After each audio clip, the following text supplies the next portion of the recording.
Well, hello, good morning, everyone.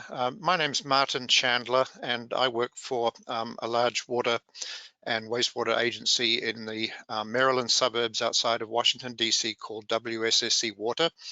It's my distinct pleasure today to welcome everybody to this workshop on microplastics. I wanted to mention that the woman you just heard speaking is Dee Dee Hunter, who works for the Interstate Commission on the Potomac River Basin, and they are very kindly hosting this webinar today and are running the GoToWebinar platform. Thank you very much for doing that. If you're not familiar with the ICPRB, as it's abbreviated, it was founded actually in 1940, so it's been around a long time, and it has focus areas, as you'd expect for a large river commission, on drinking water and water resources, water quality, aquatic life, and communication and education. ICPRB also handles a cooperative water supply operations for the DC metro area. A number of large water utilities all draw from the Potomac River, and that's why we are here today. But in addition to water quantity and water quality, this group has also become involved seriously in source protection. You know, the whole basin is the drinking water source, as you'd expect. So arising from the source water assessments in the early 2000s, there was a motivation to form a partnership of drinking water experts and government agencies, and that's what you're seeing on the screen right now. There's it was formed, I think, in 2004, so been around for a little while now, and this group is dedicated to source protection, and this is the group that's actually sponsoring today's workshop. So if we could move to the next slide, I'll let you read the mission statement while I tell you a little bit more about the partnership. It's also known as abbreviated as the Potomac Partnership. The full wording is right on the screen. The Potomac River Basin Drinking Water Source Protection Partnership. We abbreviate that as DWSP locally. So if you hear that, you know what it means. This group is very active. We meet quarterly and go through all sorts of interesting issues and hear presentations, but it's got 6 active work groups, and they include groups that deal with agricultural issues, early warning and emergency response, urban and industrial issues, water quality data, reaching out, which is the communication side of things, and finally contaminants of emerging concern, and that's the actual sponsor.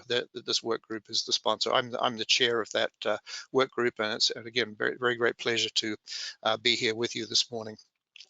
I'd like to welcome the presenters, so maybe we can move to the next slide where you'll see, I think, the agenda for today's workshop. We've got 4 really wonderful presenters today, and I will be actually reading the bios for each of those as an introduction while they're getting their slides up on the screen, but it will be time to do that just in a little while with our first one. But I also like to welcome the very large audience that we've got. I think there are about 85 people registered to join. There's quite a number online already, of course. And I also would like to acknowledge the members of the subcommittee that planned this workshop. You know, a small group of us from the broader Contaminants of Emerging Concern work group got together about 2 months ago, and we have kind of planned this event. So firstly, in reverse alphabetical order, because it's nice to change things up, I'd like to welcome Virginia Vassilotti, who is with US EPA Region 3, based out of Philadelphia.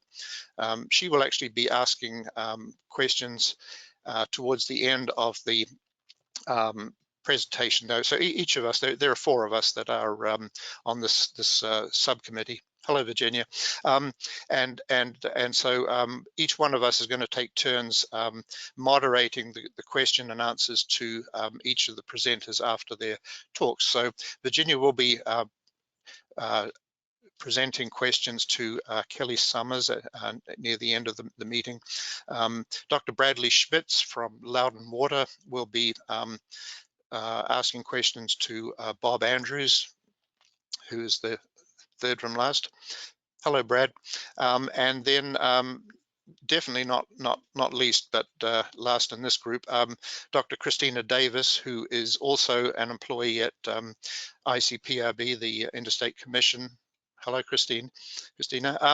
And she will be handling questions to Brent. I will deal with questions to Scott Coffin. So I think that pretty much brings us to the end of my introductory remarks. You can see the general agenda. We've got a sort of a time frame in mind. The speakers are aware of that, and we're going to get started, I think. So first up will be Brent, and he is able to, if he's able to start sharing his screen shortly. I think Dee Dee might need to give permission for that, but I will read Brent's biography here in a moment, if you like. Okay, Brent, you should see a pop-up on your screen at this time. Perfect. You see it now? Yes. Great. Okay, so I would like to get started by introducing Brent Alspach, who holds both BS and MS degrees in civil and environmental engineering from Cornell University. Brent joined Arcadis consulting firm in 1997 and serves as the company's Director of Applied Research. He is the chair of the AWWA Water Quality and Technology Division Board of Trustees, serving also on the advisory and editorial boards for the journal AWWA, OpFlow, and AWWA Water Science. Welcome, Brent, and thank you for agreeing to join us today. Thank you for the introduction, and likewise, thanks to the group for the invitation to present, as well as for everybody in donating your time to be here this morning for what I expect will be a great line of speakers. Having had the opportunity to present in session with several of the speakers you'll also hear today, I know it's going to be good, and hopefully my presentation itself will segue nicely into more detailed information that you'll hear from the subsequent speakers. What I'll probably do for my purposes is, again, key up what those questions are, and to that end, I'll just kick it off quickly here with a companion article, and this is essentially where much of my own interest in microplastics began. This was published in the journal AWWA about 18 months ago, in June of 2020. It was with the Emerging Water Quality Issues Committee. We talked about what those, I guess, most poignant questions were surrounding microplastics. So if you're interested in a little more written information about this topic, I'd refer you to this article. Obviously, the issues and things we've learned about microplastics have grown in the past year and a half. So I think what you'll hear today is an evolution from this, but nevertheless, if you'd like a resource, there's one to be had. So in the big picture, I apologize in advance because I will ask many more questions than I will provide answers. And I trust that some of the subsequent speakers will indeed provide some of the answers to those detailed questions. But one of the major points for my presentation is that there are many unknowns with respect to microplastics, and my purpose is to help people understand the scope of what those unknowns are and how we can advance the conversation going forward.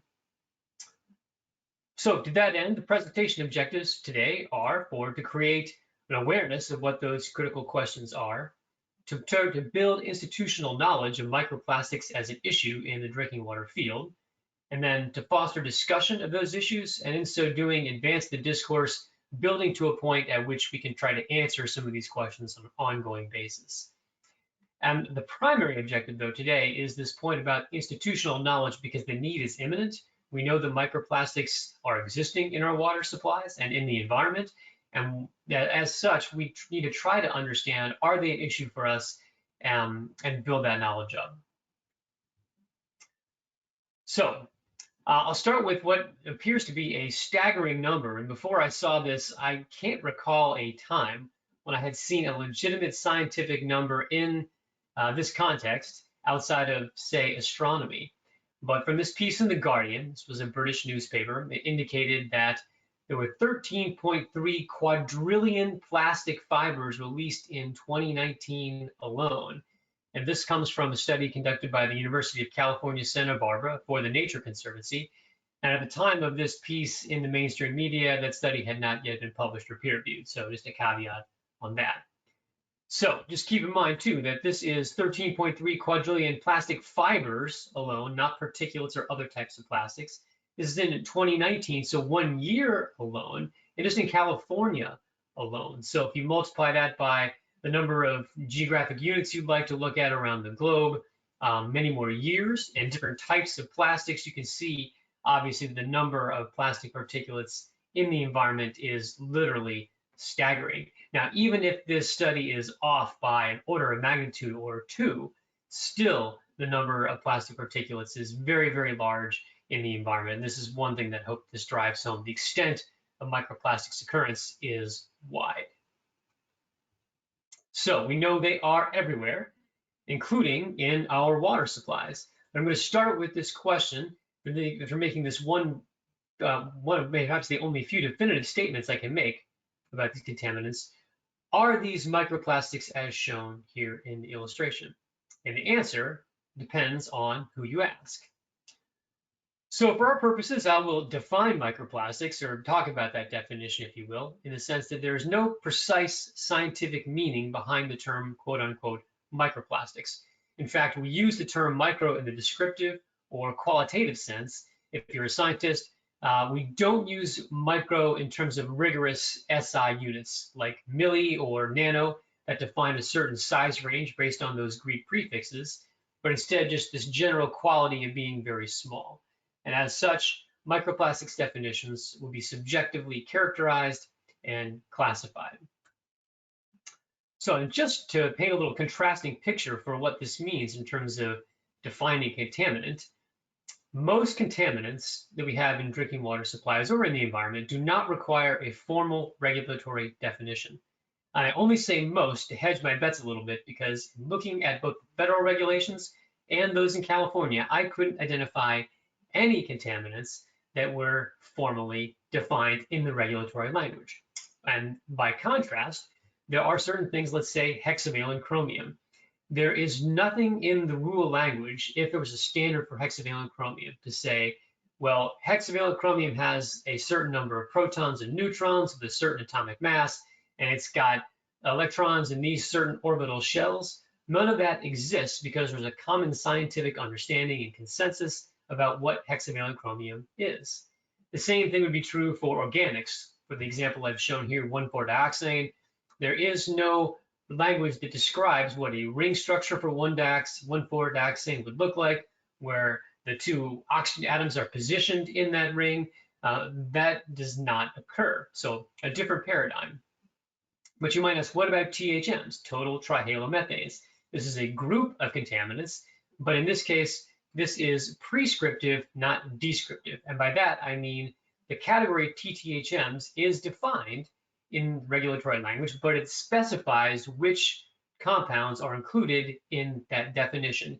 It's not described in terms of these are the attributes of the compounds that qualify as TTHMs. Now, what about PFAS? This is an interesting category because there are very few regulations for PFAS yet, some throughout the various states, but no standard at the federal level. But if and when PFAS are regulated, they may be prescriptive or descriptive. The prescriptive category would say, well, we're interested in PFOA and PFOS and PFBS, and anything in the PFAS category includes those three contaminants, and there's a standard associated with that group. That's one possibility. Or it could be descriptive, and in the federal regulations there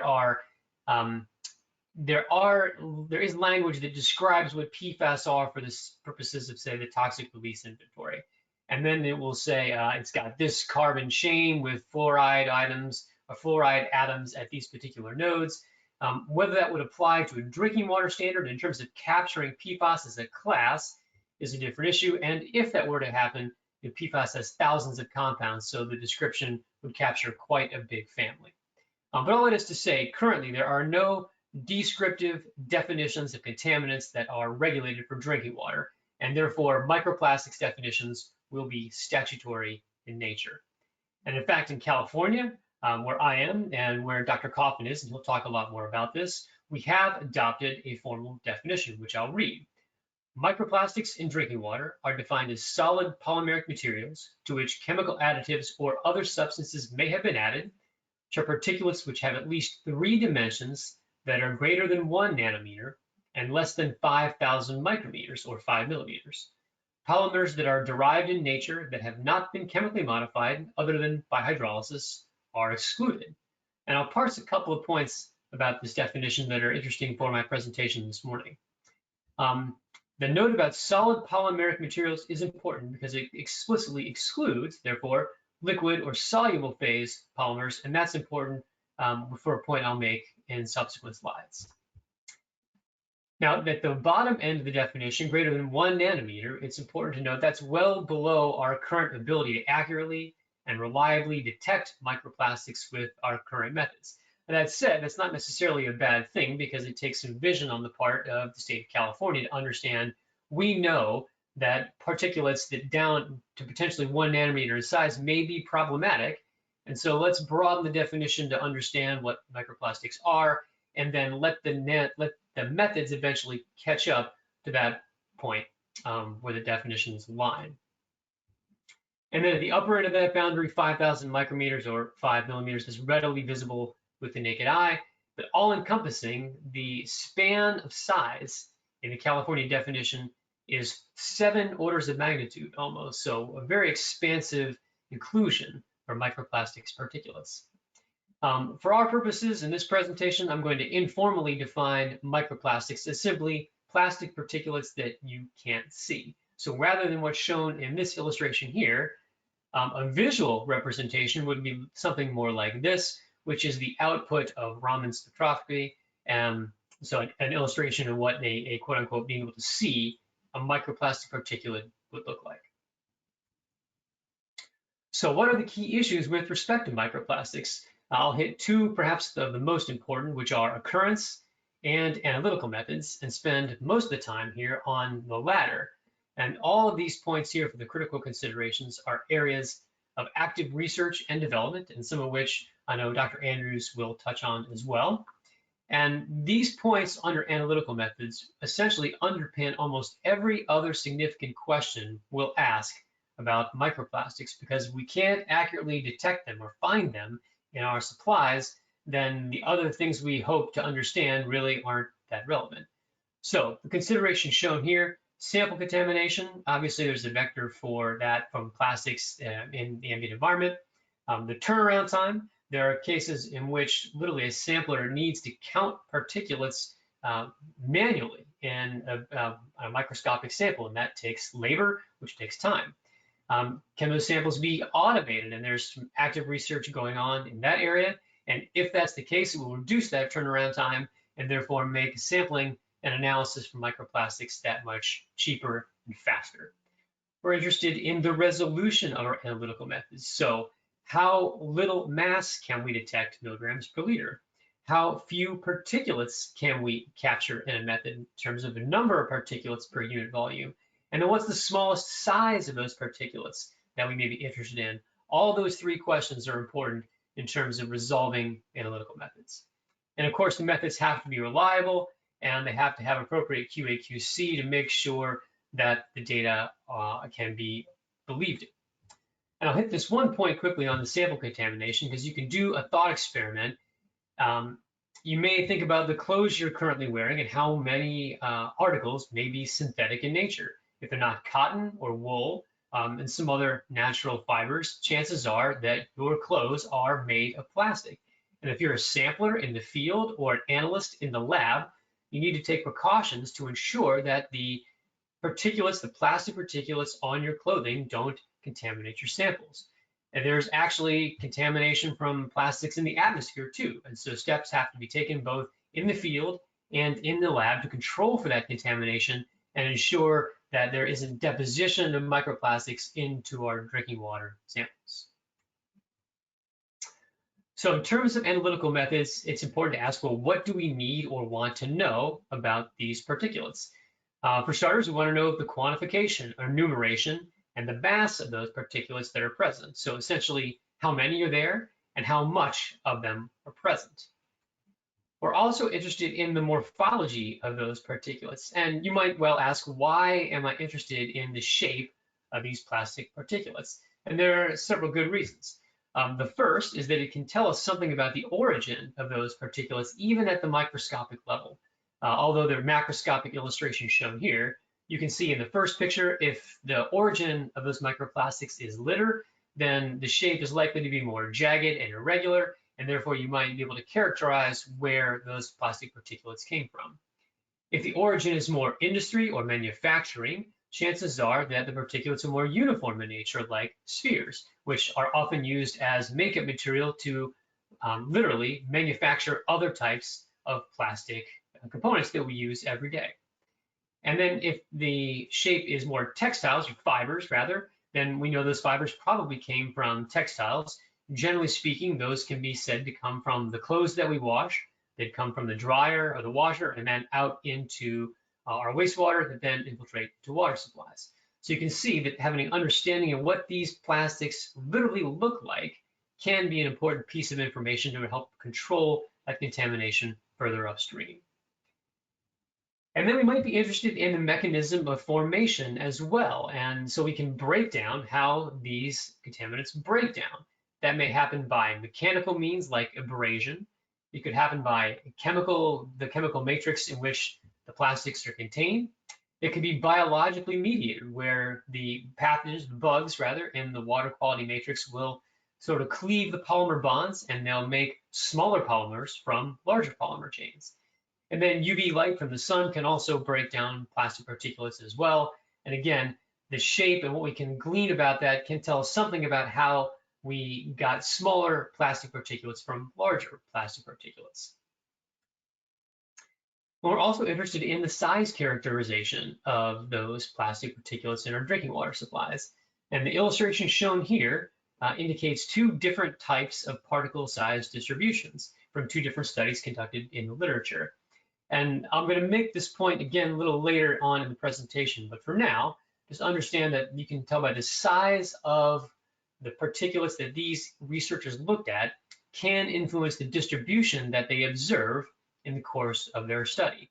The interesting one really is the lower end of the spectrum, the Ender study from 2015, that you can see as you look smaller and smaller in terms of the size of those plastic particulates, here shown in micrometers, the greatest proportion of the plastic particulates that are present are those that are smallest. And again, keep that in mind in the shape of this plot because it'll become important later on as I progress through my slides.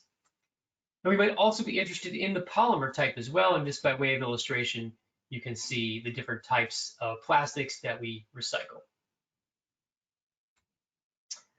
So a good question is, with all these questions, how can we be confident that the data we get from analyzing our samples from microplastics are good? And I'll illustrate this to show how we can achieve that confidence.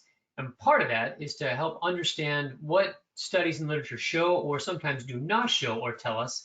And the intent there is to make everyone listening here today a more discerning reader when you see information about microplastics either in the mainstream media or in peer-reviewed publications. So, are microplastics present in drinking water? They are, but I'll qualify that because it's not that simple as is the case with many things, microplastics.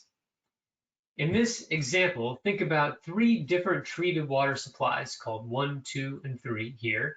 And although I've rounded these numbers for the sake of convenience in my exercise, they're not that dissimilar from any different studies I've looked at in the literature that indicate the number of plastic particulates per unit volume that might be present in drinking water supplies.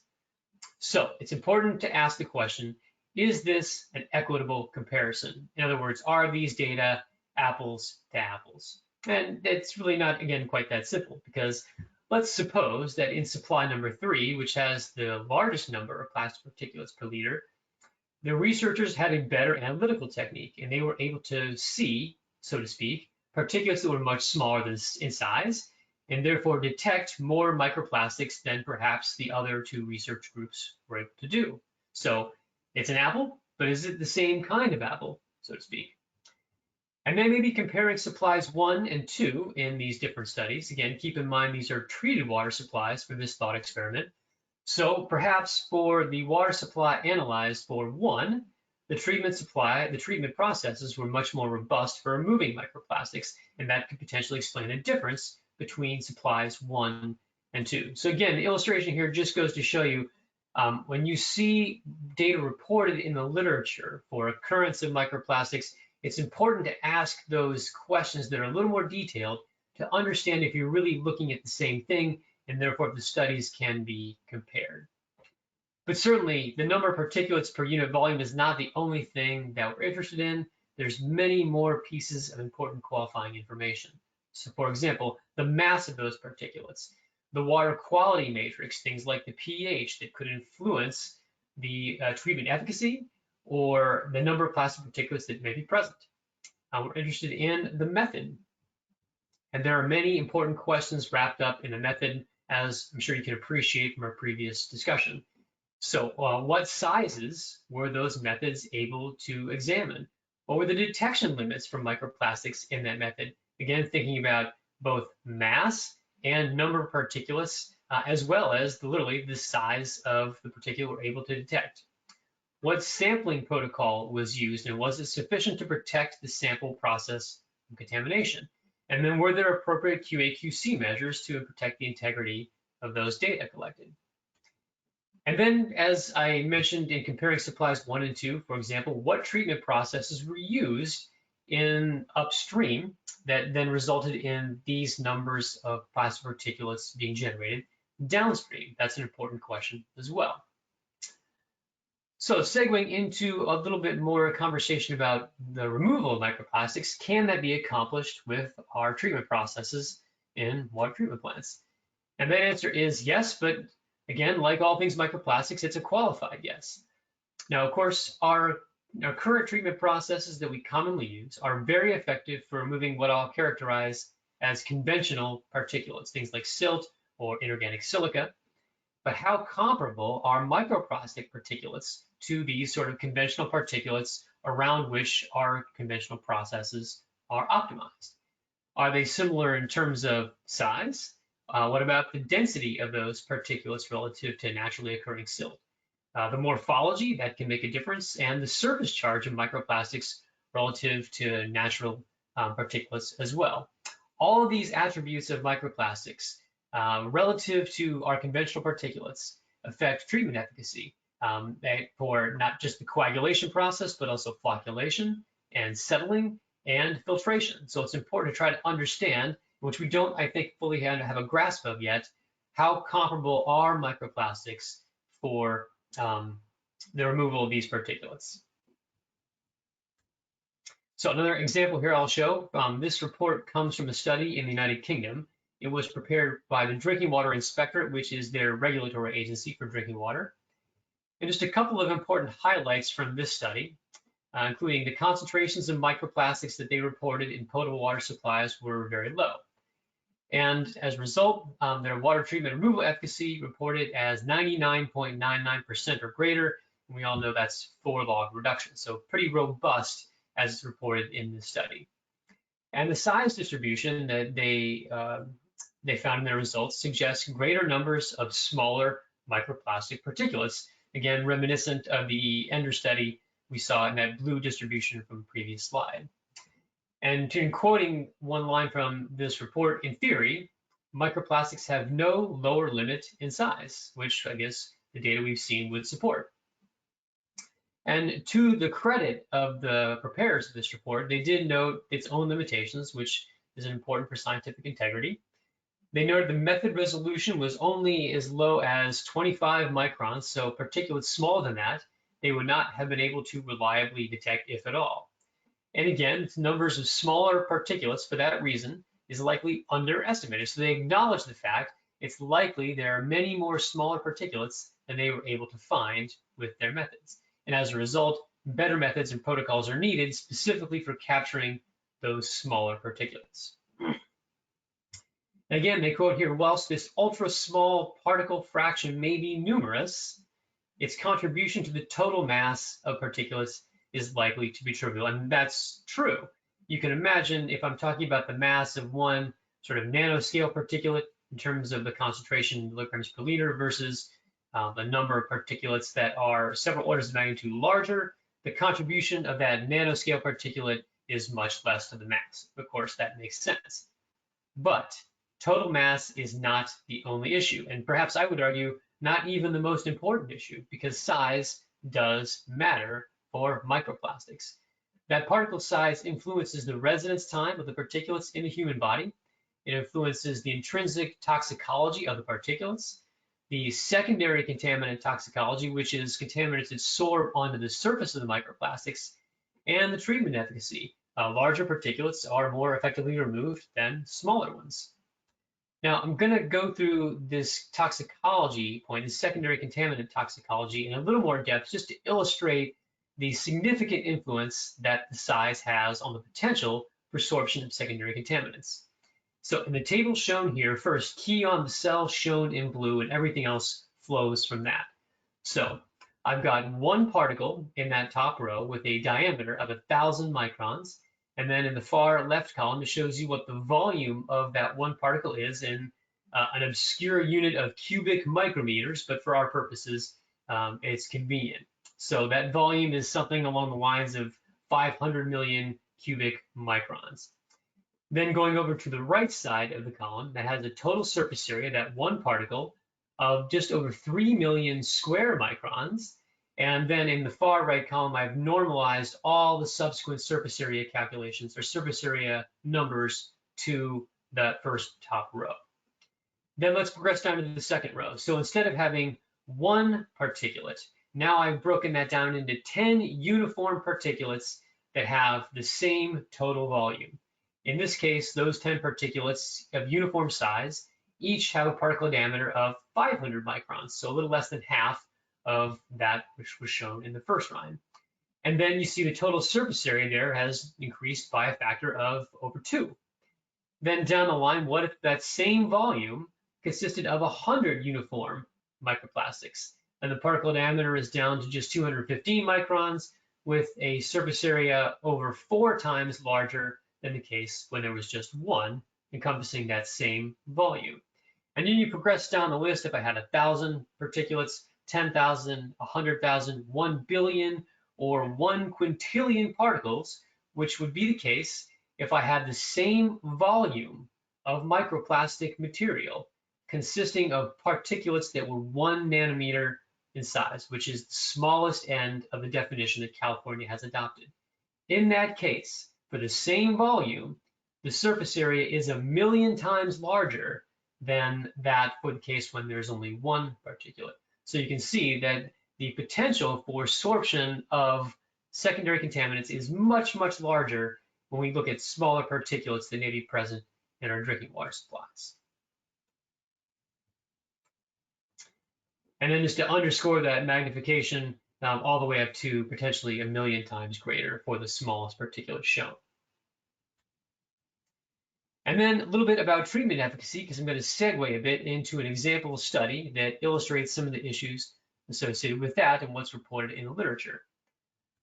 So here in this paper, there's an some interesting points to be made in just looking at the abstract, and I call this the intersection of key questions about treatment efficacy, occurrence, and analytical methods. So keep those three in mind: treatment efficacy, occurrence, and the methods, as I highlight a few things from the abstract here. And that's all we really need to see to understand some of the shortcomings in the literature and why we need to be discerning readers of that literature.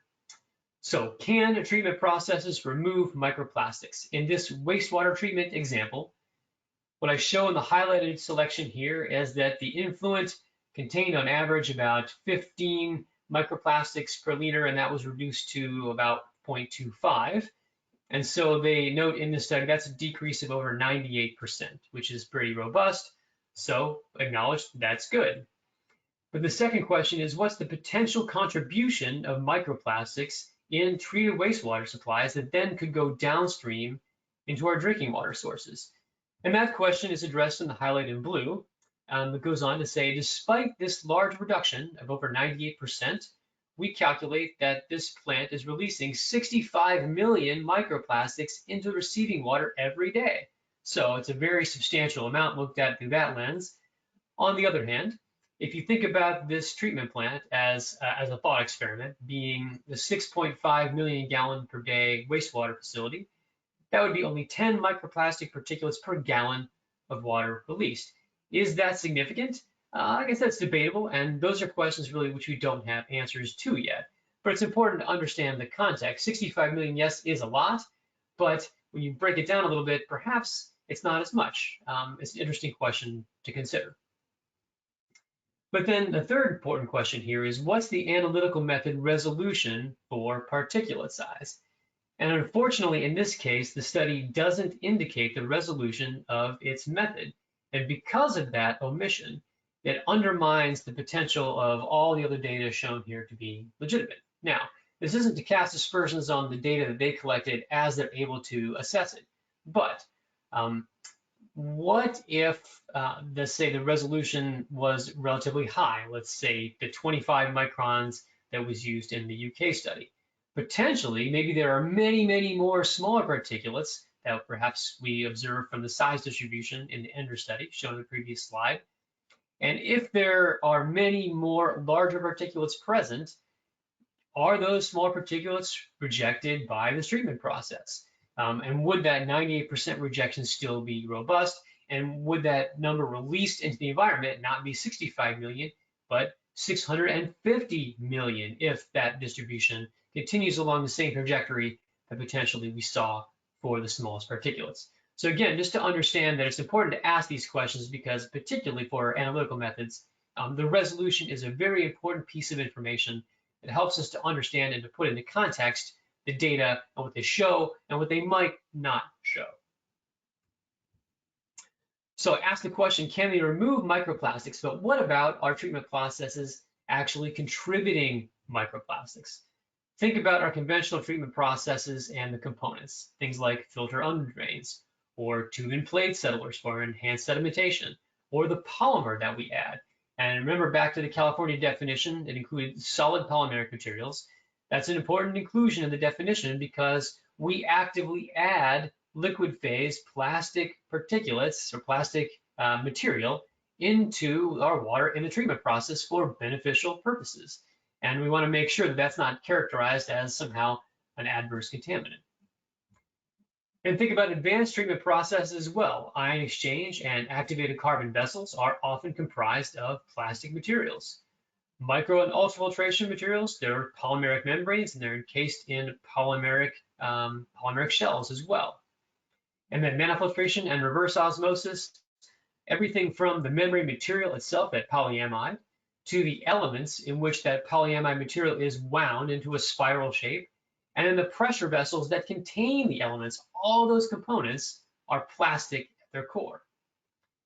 And then other common components in the drinking water treatment and distribution processes, from the piping that we use, like PVC, for example, coatings, epoxy is a plastic material, and then the chemical feed systems we use, from the storage tanks for those chemicals to the tubing we use to transfer chemicals from the tanks to the point of application, and then the feed pumps and the parts that affect that transfer from one place to the next, all are typically comprised of plastic materials.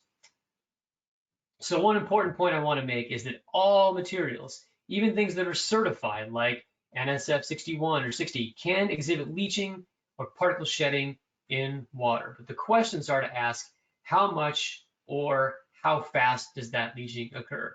So how much, what the concentration will be ultimately, and how fast the kinetics of that reaction, and how quickly that transfer, that leaching occurs. Again, think about one most basic thought experiment to illustrate this point. If I had a glass beaker that was sterilized, and in that beaker I put in a closed environment deionized water, at some point in time there would be detectable silica in that water supply. How much silica and how fast that transfer occurs are different questions, but it just underscores the point that all materials will leach into water to which it's exposed. And the extent depends on both the materials that we talked about, but also the water quality. Things like the temperature and the pH and the aggressiveness of the water supply, all those can affect how much leaching occurs from materials. Now, before you start to think, oh my gosh, my customers are going to be flocking to the alternatives to drinking water, this may just give us one more reason, rational or not, to go to a different supply and away from our tap. However, in this case, there's a very clear argument to be made about the alternatives being less desirable and, in fact, more problematic than drinking water supplies might be. And I say might because, again, even though we know microplastics occur, we don't understand the extent to which that's a problem. But the alternatives shown here, single-use bottles for bottled water, or the larger containers that get delivered to houses and then dispensed into single-serving containers. And then on the far right, that is an under-sink reverse osmosis unit, and that does contain plastic components that could then potentially be shed into supplies at your tap. So any of these things that consumers typically might use as alternatives for this particular type of contaminant actually make the problem worse.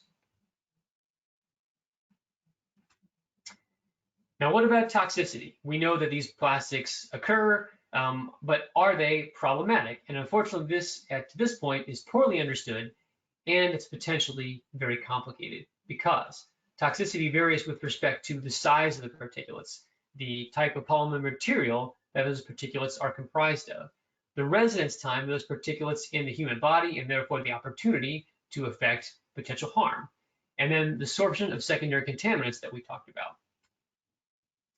Now, I'm going to talk a little bit quickly here about the polymeric material, and again, here's the recycling spectrum for the purposes of illustration, because this just compounds the problem. When you think about the sorption of secondary contaminants as well, not only do different types of plastic polymer probably have different levels of toxicity in the human body. Now, this isn't to say they're all acutely toxic, we just really don't know what that toxicity is. But theoretically, these are different materials, and so the toxicology is probably different.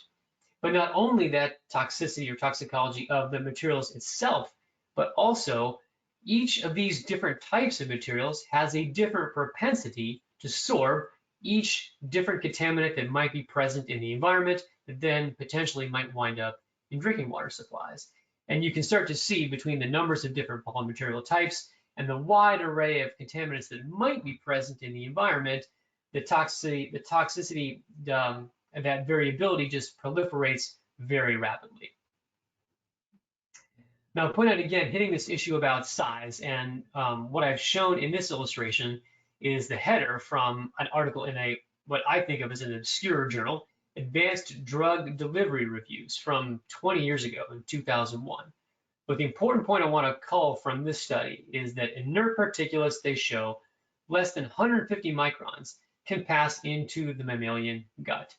Again, thinking about the definition that California sort of wisely adopted, the lower end of that threshold is 1 nanometer. So many orders of magnitude less than what this study showed can pass into our gut. What about the blood-brain barrier or past the placental barrier? Those are also areas that these very small particulates could potentially pass into.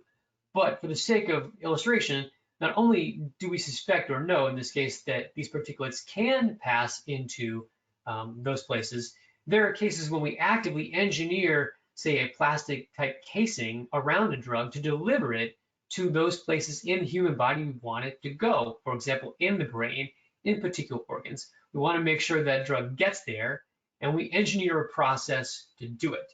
So what that tells us is we know that the smallest plastic particulates can penetrate almost anywhere throughout the human body. So again, segueing from toxicity into what the potential risk is for those smallest particulates. For whatever reason, it's common in the literature for researchers in microplastics occurrence to bracket the sizes of those particulates that they detect. And so in a handful of studies I've shown here, both with respect to bottled water and drinking water, each of these researchers did likewise and bracketed their results. What I've shown in the third column from the left is the smallest size range that was reported in each of these studies. And then the important column at the far right is the fraction of the total that this smallest size represents. You can see those percentages are quite high, 95%, greater than 90%, 80%, or about 95%. So in each case, these studies showed that the smaller they looked, the greater the percentage of the total comprised of those smaller particulates. Then again, think about this size distribution that I showed earlier in that Ender study. This shows down to 10 microns, but what if their analytical method was able to detect microns, say 1 micron, or 100 nanometers, or 10, or even 1 nanometer? Would the shape of that particle size distribution continue in that same trajectory such that by far the largest percentage of the particulates present were those that were smallest in size, and therefore probably have the most residence time in the human body and can penetrate in areas of our body that perhaps the larger particles don't, which may pass through the gut fairly quickly. So if microplastics are sort of an emerging contaminant and the frontier of emerging contaminants, I'll call nanoplastics the frontier of the frontier. And again, by nanoplastics, I just mean the very smallest particulates that we're able to detect in that sort of nanometer size range. And it's also important to point out that that size does, again, compound the variability of the toxicity, because the smallest particulates have potentially, because of where they go in the body, different places than their larger counterparts. It means the polymer material may react differently. The residence time in the human body is different. We talked about desorption being a greater propensity for the smallest particulates. And so the toxicology profile for nanoplastics in that regard is much different, in this case greater than it would be for their larger plastic counterparts. So what's on the horizon? I know that Scott will talk about this, Dr. Coffin, here shortly, but for the sake of a high-level overview, in the state of California, we adopted a definition in 2020, which we talked about. And then just recently, standard analytical methods were issued, so that's good. And then coming up, there will be 4 years of sampling required at drinking water treatment plants with the timing to be determined. But what this will help us to do is, even acknowledging that there are many questions with the toxicology, with the resolution of our analytical methods, at least this exercise that we're going to do in California will give us an apples to apples comparison of a large data set to help us understand, one, what are the occurrence of microplastics coming into our drinking water supplies?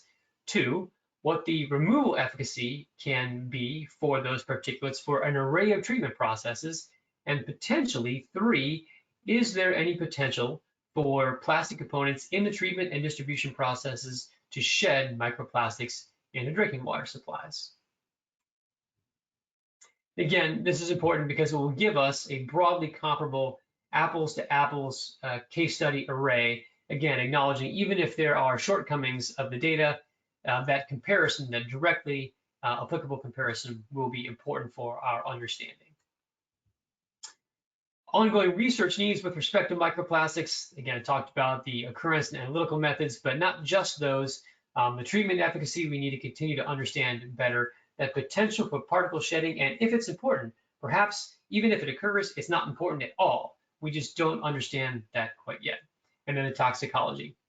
And I'll call these sort of the foundational 5 research needs for microplastics, but the needs are not just limited to hardcore research as well. We need seminars just like the one the group is putting on today.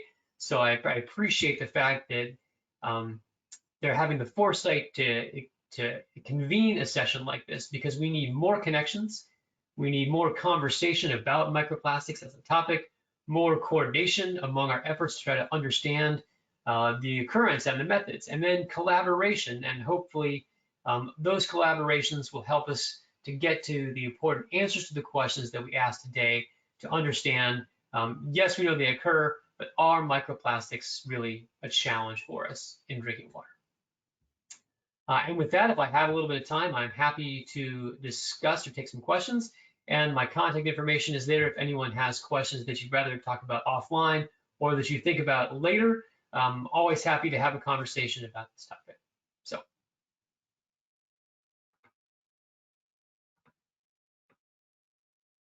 Thank you so much, Brent. That was wonderful and informative. And we do have a couple of questions already. And while I ask Brent these 2 questions, if anyone else has any, feel free to send them in the question box or the chat box. The first, do you think that different source waters, so for example, flowing rivers versus a reservoir, might have different microplastics present as a result of the different hydrologic regimes? Yeah, I think that's certainly the case because there's so many different vectors for microplastics in the environment, whether it's surface water runoff or atmospheric deposition, just to name a couple. Those conditions are obviously different from water supplies all across. And in fact, for any one supply, you could see how surface runoff, like stormwater, changes over seasons so that vector for contamination will vary potentially. And again, these are questions we just don't understand well yet. If I were to sample for microplastics in one reservoir in the spring and again in the fall, with all other things being equal, those numbers could be quite different. Those are things we just don't understand yet. Great. And then another, you touched on the analytical side of size fractionation, but do you think in terms of the chemical characteristics that different microplastics may not be incorporated or picked up in an analysis because of being a different fundamental chemical composition? So not so much size, but characteristics. And might they be underestimated as a result? Yeah, I think that's possible. And certainly Dr. Andrews, who will follow up in a subsequent presentation, was much more knowledgeable about this subject than I am. But as I understand it, although it is possible, there are certainly things that we don't detect.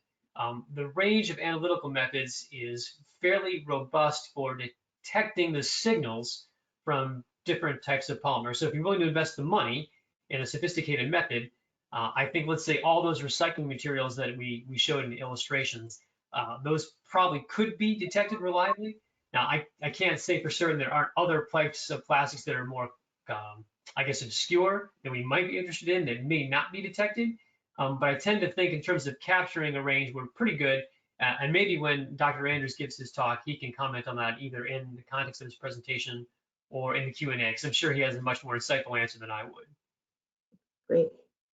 I haven't seen any more. I'm going to ask one more question, and then if no others have come in, we'll wrap up. In terms of conventional treatment efficacy, obviously we will get more information as California does their sampling, but have you or are you aware of any studies on conventional treatment and filtration for either particulate sizes and morphology? So perhaps some of the elongated fibers are less likely to be removed than a sphere. Have you seen anything that you could point our audience to? Yeah, and I'd have to go in and look in the repository of literature I have to indicate something specific, but those studies are being done. Initially, some of the most, I guess, the earliest research on this topic was done from interests that were worried about appliances. I have done some work in the past with the Outdoor Industry Association, and they have a research group that was very interested in this because, as you can imagine, their demographic to whom they sell, let's say, outdoor gear, which is mostly synthetic, that demographic is very sensitive to environmental issues. They're very environmentally minded. And because of that, they don't want to think that, oh my gosh, I'm going to buy this really great shirt that's going to insulate me in the cold weather, but when I wash it, I'm going to be responsible for how many thousands of plastic particulates going into the environment. And so their research was focused not only on occurrence, but also on how can I improve appliances to trap those. And as a result, they're interested in morphology as well, because not only they're interested in what they can capture, but if it's a fiber, they know it's coming from their product as opposed to something that's, say, litter that's breaking down. So I guess the short answer is, yes, those studies exist, but there's obviously much more work to be done to characterize that in a broad way. Great. Thank you. Can I ask one? I'm having trouble with the text. Dee, can you see the next question? I believe there is another one. Yes, we have a couple more actually. Dr. Bradley Schmitz is asking, besides toxology and human health, what other potential negative impacts may be a result of microplastics contamination? And what are other reasons why we need to be proactive and gain further understanding? Well, it's hard to think of anything offhand aside from the toxicology. I mean, if they're not harmful, I'm not sure we're all that concerned about their occurrence and therefore intrusion into our bodies. I mean, certainly you can think about all the inert things that may be present in very small quantities. Certainly, there's the turbidity of our water supply isn't zero.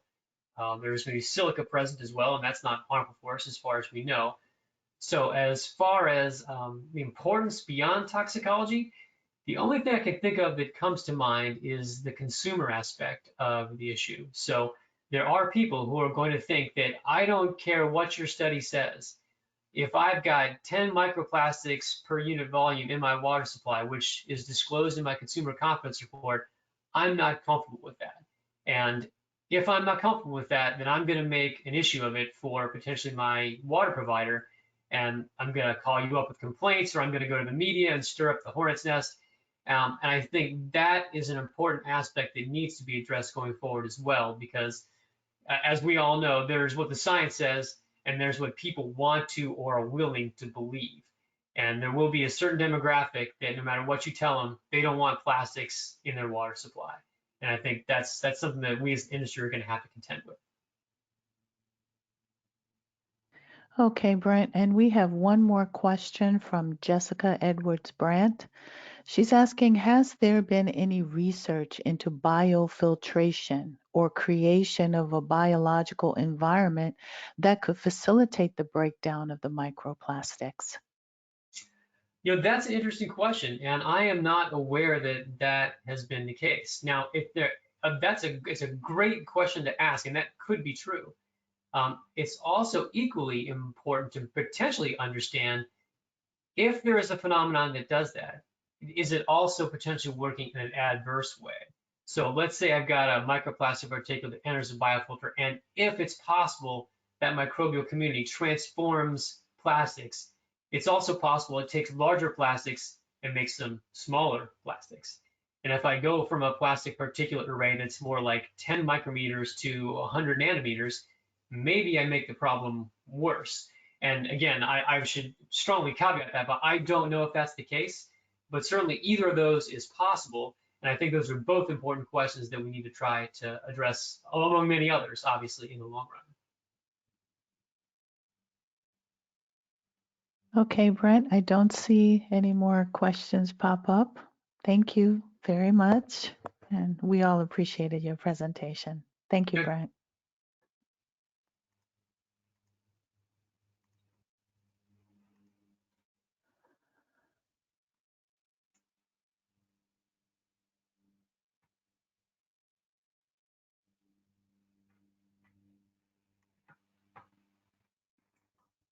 Thank you very much, Brent. I really appreciated hearing your presentation too. And thank you for responding to the questions.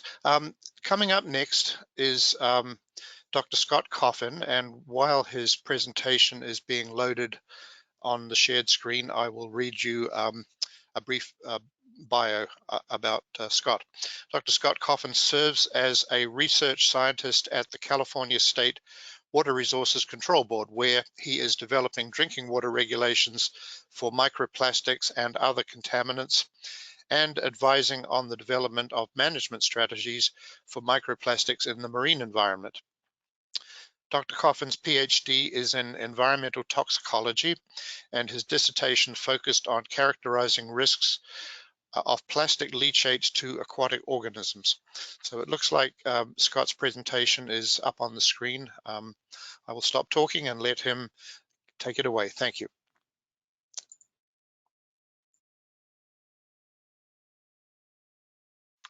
Thank you for the introduction.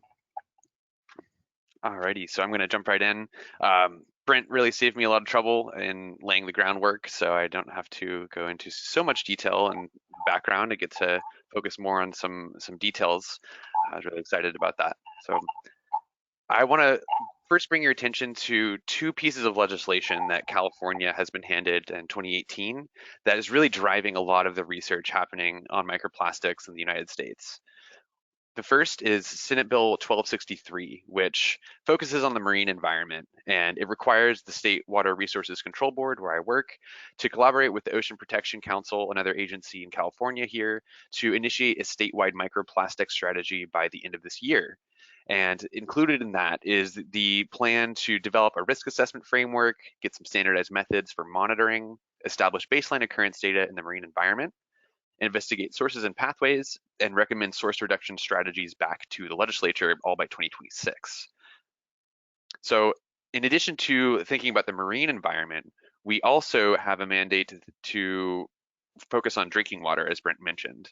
And really this was born out of the first ever finding of microplastics in drinking water back in 2017. This study found microplastics in 94% of samples in the United States and 83% of samples worldwide. At the time, there was virtually no information about the health impacts of microplastics to humans. However, this did prompt considerable concern in the California legislature. Hence, they passed Senate Bill 1422, again in 2018, which requires the State Water Resources Control Board to define microplastics, which we did last year. Brent covered that definition.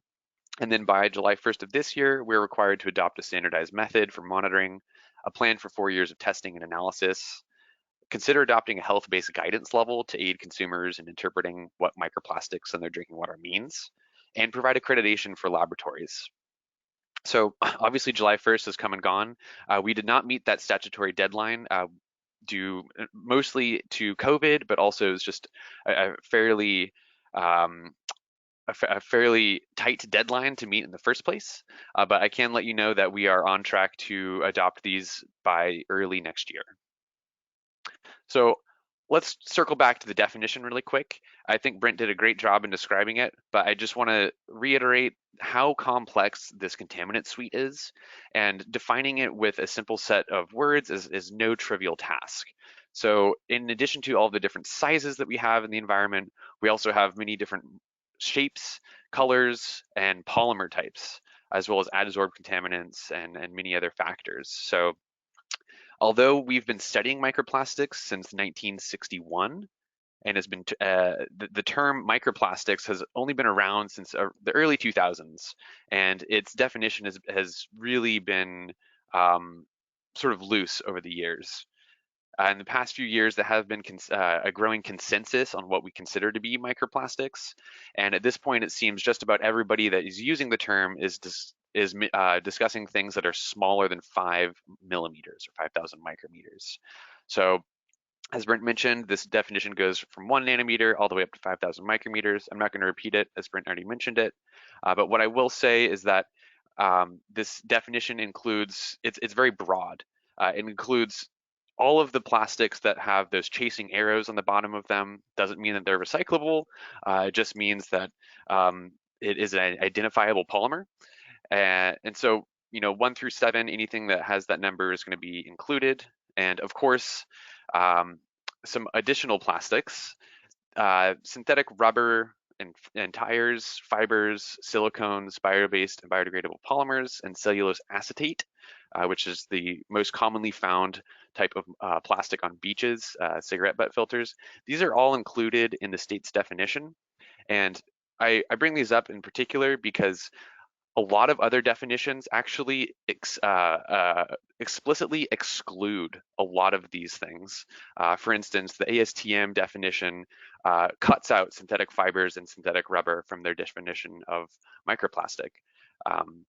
So we don't believe that these types of plastic particles are non-toxic, nor do we believe them to be not a concern. So there's no reason to exclude them at this point. I will highlight that the European Chemicals Agency they have a draft definition for microplastics for intentionally added microplastics that may be considered for a ban, and they've excluded bio-based and biodegradable polymers from their definition under the assumption that if it does not persist in the environment, it may not be harmful. So our definition is more inclusive than theirs. It includes these biodegradable polymers. So let's get back to Senate Bill 1422. Now that we've defined the problem, we can develop a method so that we can assess the magnitude of the problem in drinking water.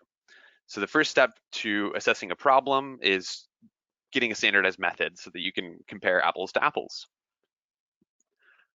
At the time of writing, there are currently no harmonized methods, or at least none other than ours has been formally developed.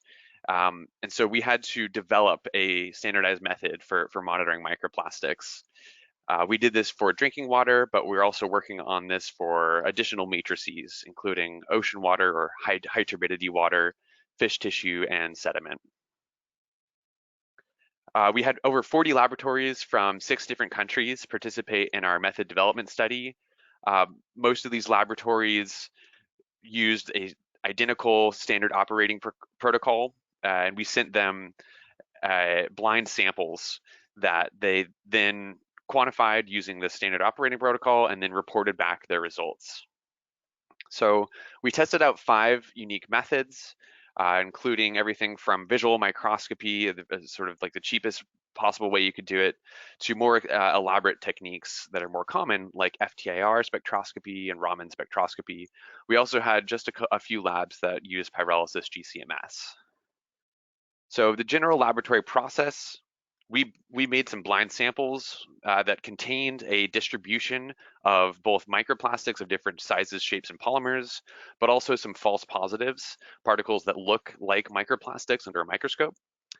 We sent each of these to the labs. They extracted them and went under a microscope and identified and categorized the particles. They counted them. They often took pictures and took measurements of each particle. And then they proceeded to analyze the chemical profile of these particles to confirm whether or not they were plastic, using, again, these different techniques like pyrolysis GCMS, Raman, Ftir. So what was in the blind samples? I mentioned before that they include microplastics as well as false positives. We had 4 different size fractions, ranging in size from 1 to 1,000 microns.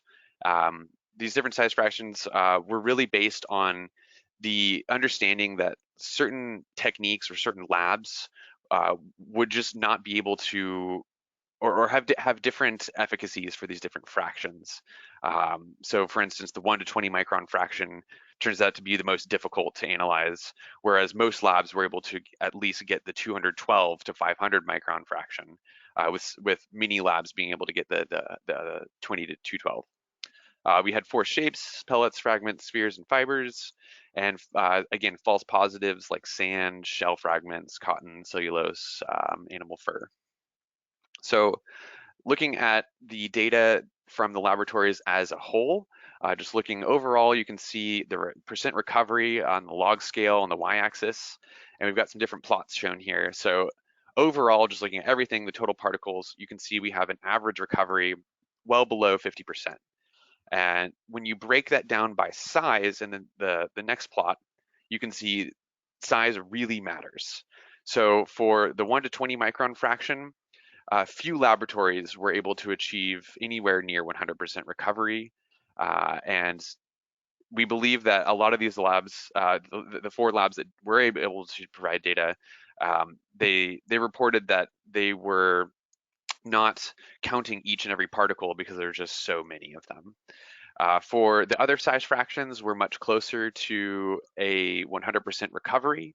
And when we do some additional statistics and correct for blanks, it ends up well within above 80% recovery. You can see we have a more than 100% recovery for certain colored particles and certain morphologies like fibers. This is due to background contamination. And so this is really where the QA/QC comes in, making sure that you're working in a clean environment and not contaminating your samples, but also being able to background subtract particles that are known contamination in sort of sophisticated ways that you don't typically have to do for other contaminants. So a summary table shown here of the 3 different methods that we had enough data from laboratories to be able to analyze. So although we did have pyrolysis GCMS, we only had 2 labs that submitted data, so we couldn't do any statistics on it. For the other methods, shown here, we feel that the results are reliable, and we are moving forward with accreditation for FTIR and Raman spectroscopy. So you can see here the biggest differences between FTIR and Raman is the cost. Raman, the instrument is more expensive up front, and the consumables cost more. However, it can get you much smaller sizes, down to 2 microns, whereas FTIR can only get down to 10 microns. And when used in tandem, the FTIR and Raman, these two methods are actually very complementary to one another. Raman has certain blind spots when it comes to polymer identification, has a rough time looking at black particles. FTIR also has blind spots, but they are not the exact same ones as Raman. So using both of these in combination can really provide a lot more information. So just September 28th, I guess that was 2 weeks ago, we just posted the standardized methods for Raman and infrared spectroscopy on the State Water Board website. These are methods written up according to the US EPA standardized format. We have not adopted these methods yet, but we plan to early next year. So if you're interested in reading these methods and using them, you can go to our website. I'll drop it in the chat and download these methods. One of the things that we realized during the method development is that Raman and FTIR are slow. They typically take a lot of human power to identify each of these particles. It's difficult to automate. It is possible, but we're not quite there yet. So one of the things that we wanted to do is adopt or develop a tiered monitoring framework. Effectively, this would be a surrogate method. If you're familiar with different types of surrogates often used for other emerging contaminants, where we'd have something like a screening method that many water systems can use. It would be cheap, rapid, and get you a little bit of information about microplastics contamination, but not all of the information that you would want to assess health. If above a certain concentration, you would then go to a second tier that may be pyrolysis GCMS, can tell you enough about the contamination to let you know whether or not you have a problem with microplastics in particular, but it might not tell you all of the information, again, that's necessary for understanding the health impacts, like the size and the shape, as well as the polymer type, for which case you'd really need the FTIR and Raman, which would be the tier 3. Whoops. So now that we've developed a method, I want to talk a little bit about the health-based guidance level. This is a really important component of Senate Bill 1422, as when we start monitoring for microplastics, we're going to need to inform the consumers about the contamination or potential contamination in their drinking water supply. They're going to have a lot of questions, and so we did our due diligence in assessing the research and developing the best available answer that we can for what this actually means for your health. So we assembled a team of scientists from around the world that are experts in the field of microplastics and toxicology. We asked them to consider the research for the potential impacts to humans via drinking water, as well as ecosystem impacts to dovetail on the requirements of Senate Bill 1263, related bill for marine impacts. So we just wrapped up our assessment, and I'll go through briefly our major findings for drinking water. So at this point, we decided that the evidence for human health impacts is largely inadequate to derive any sort of regulatory level. For emerging contaminants, California has a tier-based framework whereby higher levels of contamination corresponding to higher levels of health risk have different mitigation strategies. This is sort of in lieu of a maximum contaminant level. And so when we're onboarding contaminants, like for instance, 1,4-dioxane or right now Pfas that don't have a maximum contaminant level, we have enough information to know that they're harmful.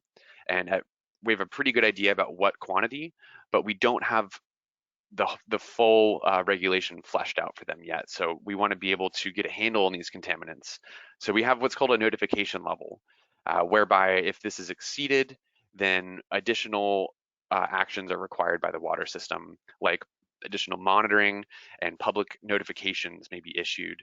Above a response level, which is higher than this, this is where mitigation strategies are recommended, strongly recommended to the water systems, either treating it or taking it offline.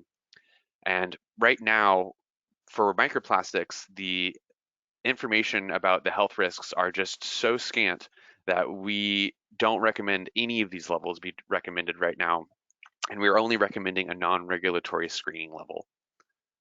So we identified 3 classes of problems that prevent us from developing any sort of regulation for microplastics right now for drinking water. The first is that the effects database is largely inadequate.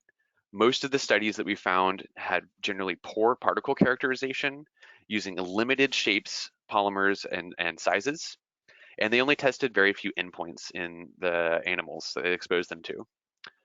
Additionally, we don't understand the effect mechanisms. This is really necessary for extrapolating to the diverse particle types that we're all exposed to. Lastly, we have incomplete exposure data. We know a little bit about what's in our drinking water, what we're inhaling, and something about seafood and salt and beer, but we have no idea what's in our fruits, our vegetables, our packaged food, our meat. So it's really difficult to assess the risk when we have a limited understanding of exposure. So what did we do? In addition to providing a framework for how to assess new information, we also developed 2 numerical contributions. One is a recommended concentrations for doing toxicity studies. A lot of the experiments we found were performing, they were using very high concentrations, and we identified some sensitive lower concentrations depending on the endpoint and the particle type. We also developed a framework as well as a number for determining the water volume for monitoring. And this is really vital for exposure characterization. So if you extract too much water, it may be just technically challenging or expensive or time consuming. But if you extract too little water, you might miss the critical concentrations that could be important for human health. So I want to just give you an overview of the types of hazards that we identified with these particles. We can break them into 2 different categories, the chemical or the adsorbed contaminants, as well as the particle-based hazards, the particles themselves being toxic. So we didn't focus a whole lot on the chemical hazards, recognizing that this is a sort of a different problem. It is a problem with the chemicals that are added, and is actually in some ways it's a simpler problem because for a lot of these chemicals we know their hazards, we know their absorption and desorption potential, but in some ways it's also an impossible problem. Of the 10,000 known additives for plastic, at least 2,400 are known to be toxic to humans. 53% of these are unregulated, and 11% have no information at all. So for those 11%, we can't do anything. It's impossible unless we get some level of toxicity information on these, potentially from the manufacturers. And for the 53% that are unregulated, this is an enormous amount of chemicals, over 1,000. And so going through each one of these and recommending regulations is an important task, but one that we did not focus on for this particular exercise. So we focus mostly on the particle hazard traits of microplastics. So what we found, we mined the literature for microplastics toxicity studies for mammals, and we narrowed it down to the in vivo studies. We were not able to consider any in vitro studies for this assessment. We found 29 studies, and we screened them for different quality criteria, including their experimental design, how well they characterize the particles, and the applicability for risk assessment. We were left with 12 fit-for-purpose studies. None of these were perfect. However, they did have the minimum information that we identified to be suitable for a risk assessment. And recognizing that the expertise within our working group was mostly about microplastics, and that most of these studies needed additional review, such as thinking about the exact assays that they did in the studies and whether or not they were done correctly, we solicited additional outside experts in those particular fields of study, physiologists, to consider their applicability for risk assessment. Those experts provided us a list of the endpoints in each study that they considered to be reliable. We had 8 outside experts that reviewed these studies collectively, and this is a bar chart showing the different endpoints, with the x-axis being the number of independent studies reporting the same effect. And I color-coded here based on the type of endpoint. You can see it's dominated by male reproduction in blue. We also had 2 studies reporting a sensitive biomarker for impacts to female reproduction, anti-Mullerian hormone concentration, as well as 2 studies showing reduced body weight and 1 study showing impacts to the liver. So although we're seeing a number of independent studies that are converging around similar endpoints affected, particularly male reproduction, we don't fully understand the effect mechanisms. Some commonly observed mechanisms in the literature that we have identified were reactive oxygen species formation, which is related to oxidative stress, inflammation, cell death, lipid metabolism, and energy metabolism. So we have a lot of puzzle pieces here, but no one has brought them all and put them all together in an adverse outcome pathway, which is really what we would want in order to understand the full mechanisms. So this is a general framework that we put together. This is a general framework that one would use for assessing risks to humans of any contaminant. And I highlighted in different colors here where we are with microplastics. So I just went through the hazard identification, and for the dose response assessment, we were able to perform benchmark dose modeling and assess the uncertainties. However, we're missing physiological based particokinetic modeling. We don't know how these particles behave in rodents relative to in humans. So there's a lot of uncertainties here in extrapolating from the rodents to humans. This is I'm showing the results of the benchmark dose modeling.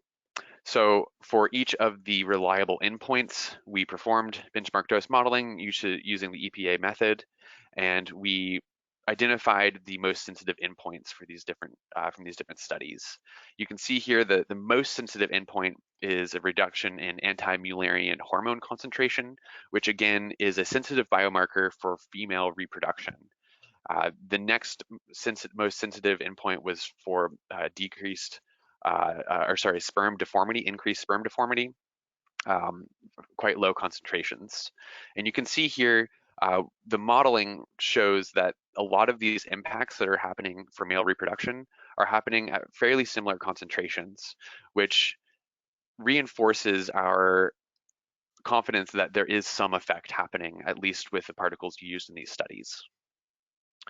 So in order to extrapolate from rodents to humans, typically you'd want a lot of information about how contaminants are metabolized and excreted and their toxicity to those different organism types.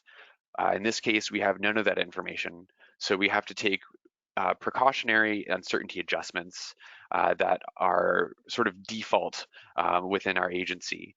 And for this, we combine 3 different uncertainty adjustments. The first is database deficiency, square root of 10. We have an interspecies, so going from rodent to human, so an uncertainty adjustment magnitude of 10. And then between, within the species, so within the population, another uncertainty adjustment of 10. So multiplying these all and then rounding down, we have a total uncertainty adjustment of 3,000. So this is a very high level. This is actually the maximum that anyone would want to apply to do these types of calculations. So in effect, we're very uncertain about this risk assessment that we did. Moving on, so the next step to assessing risks is considering the exposure. Ideally, one would want biomonitoring. We have very limited information about microplastics in humans. We know what's in our poop, but we don't really know what is being sequestered into our tissue. We don't have that information yet. So what we can use is concentrations in exposure media, and we know how much we're exposed to those different media, so we can estimate how much we might be exposed to. We identified the exposure data out there, and we found that it's largely incomplete, like I mentioned before. We have limited food and inhalation data, but none of these data were collected using harmonized methods. Again, we just developed the first set of harmonized methods and published them on our website 2 weeks ago. And we don't have any data for California specifically. So we're left using some default assumptions here. We just use the default assumption used for risk assessment in the United States, which is a 20% contribution from drinking water. But we also, we played with the sensitivity of this to see different scenarios.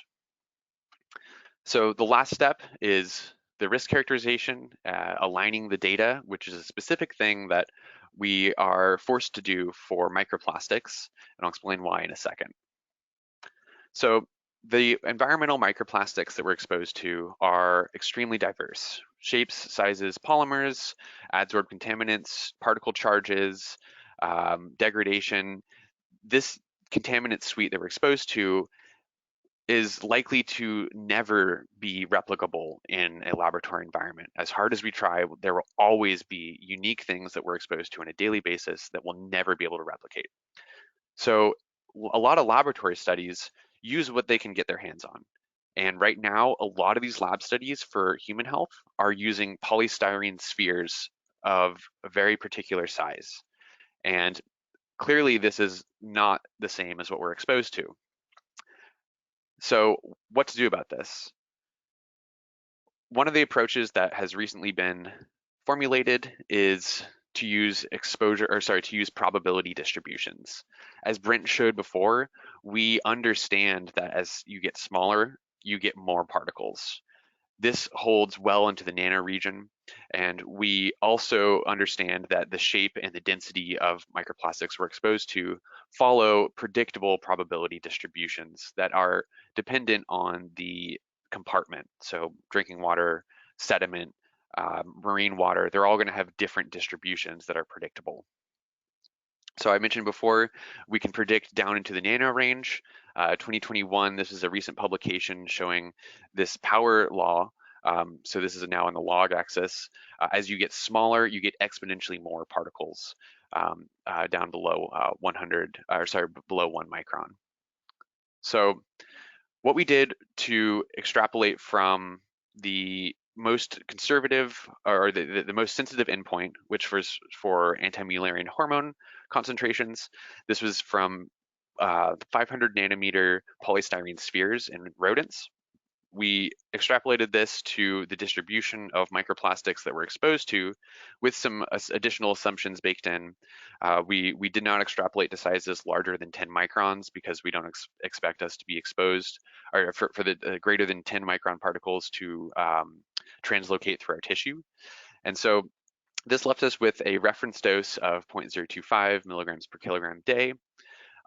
Converting this to a drinking water level leaves us with 1.9 nanograms per liter, or 2 nanograms per liter. And we perform different alignments to the distribution of particles that we're exposed to based on different assumptions. These are called toxicologically relevant metrics. So for instance, for an organism that, like an aquatic organism that eats plastic, the plastic that is in their gut is causing the food that they eat to be diluted. And so in this case, the volume is the only thing that matters with that effect or with those particles. Similarly, for human health, for nanoplastics, we've identified that specific surface area, or the surface area, is actually the best predictor of toxicity for different types of nanoplastics. We don't have an idea of which toxicologically relevant metric or which parameter is actually driving toxicity for microplastics. So we just align to all of them. We can align by mass, surface area, specific surface area, and volume. And we're left with these numbers that they're fairly close, and you can see that the mass aligned screening level is the lowest one. And so in lieu of having any information about the mechanisms, we chose the lowest number for our for this assessment as just a conservative approach. So I mentioned before these particle size distributions. We can use these in addition to, for the toxicology, we can also use these for comparing between monitoring studies. If you have a good idea about the particle size distribution, you can make these sort of alignments and extrapolations. So what's shown here in blue is a default distribution, 1 to 5,000 microns. This is a simulated distribution of particles based on real measurements. And then let's say you measured using Raman down to 20 microns and up to 212. So this is the formula that you would use, and you'd plug in your different parameters for the distribution, and you'd get a correction factor. This is just a single number that you multiply by your measured particles. So we developed these Raman and FTIR methods, and we have different reporting limits that we've derived from these with different size ranges. This leaves us with we can correct these methods, their size ranges to down to 0.5 microns, which is where we developed our screening level for. And this gives us an aligned reporting limit and particle count.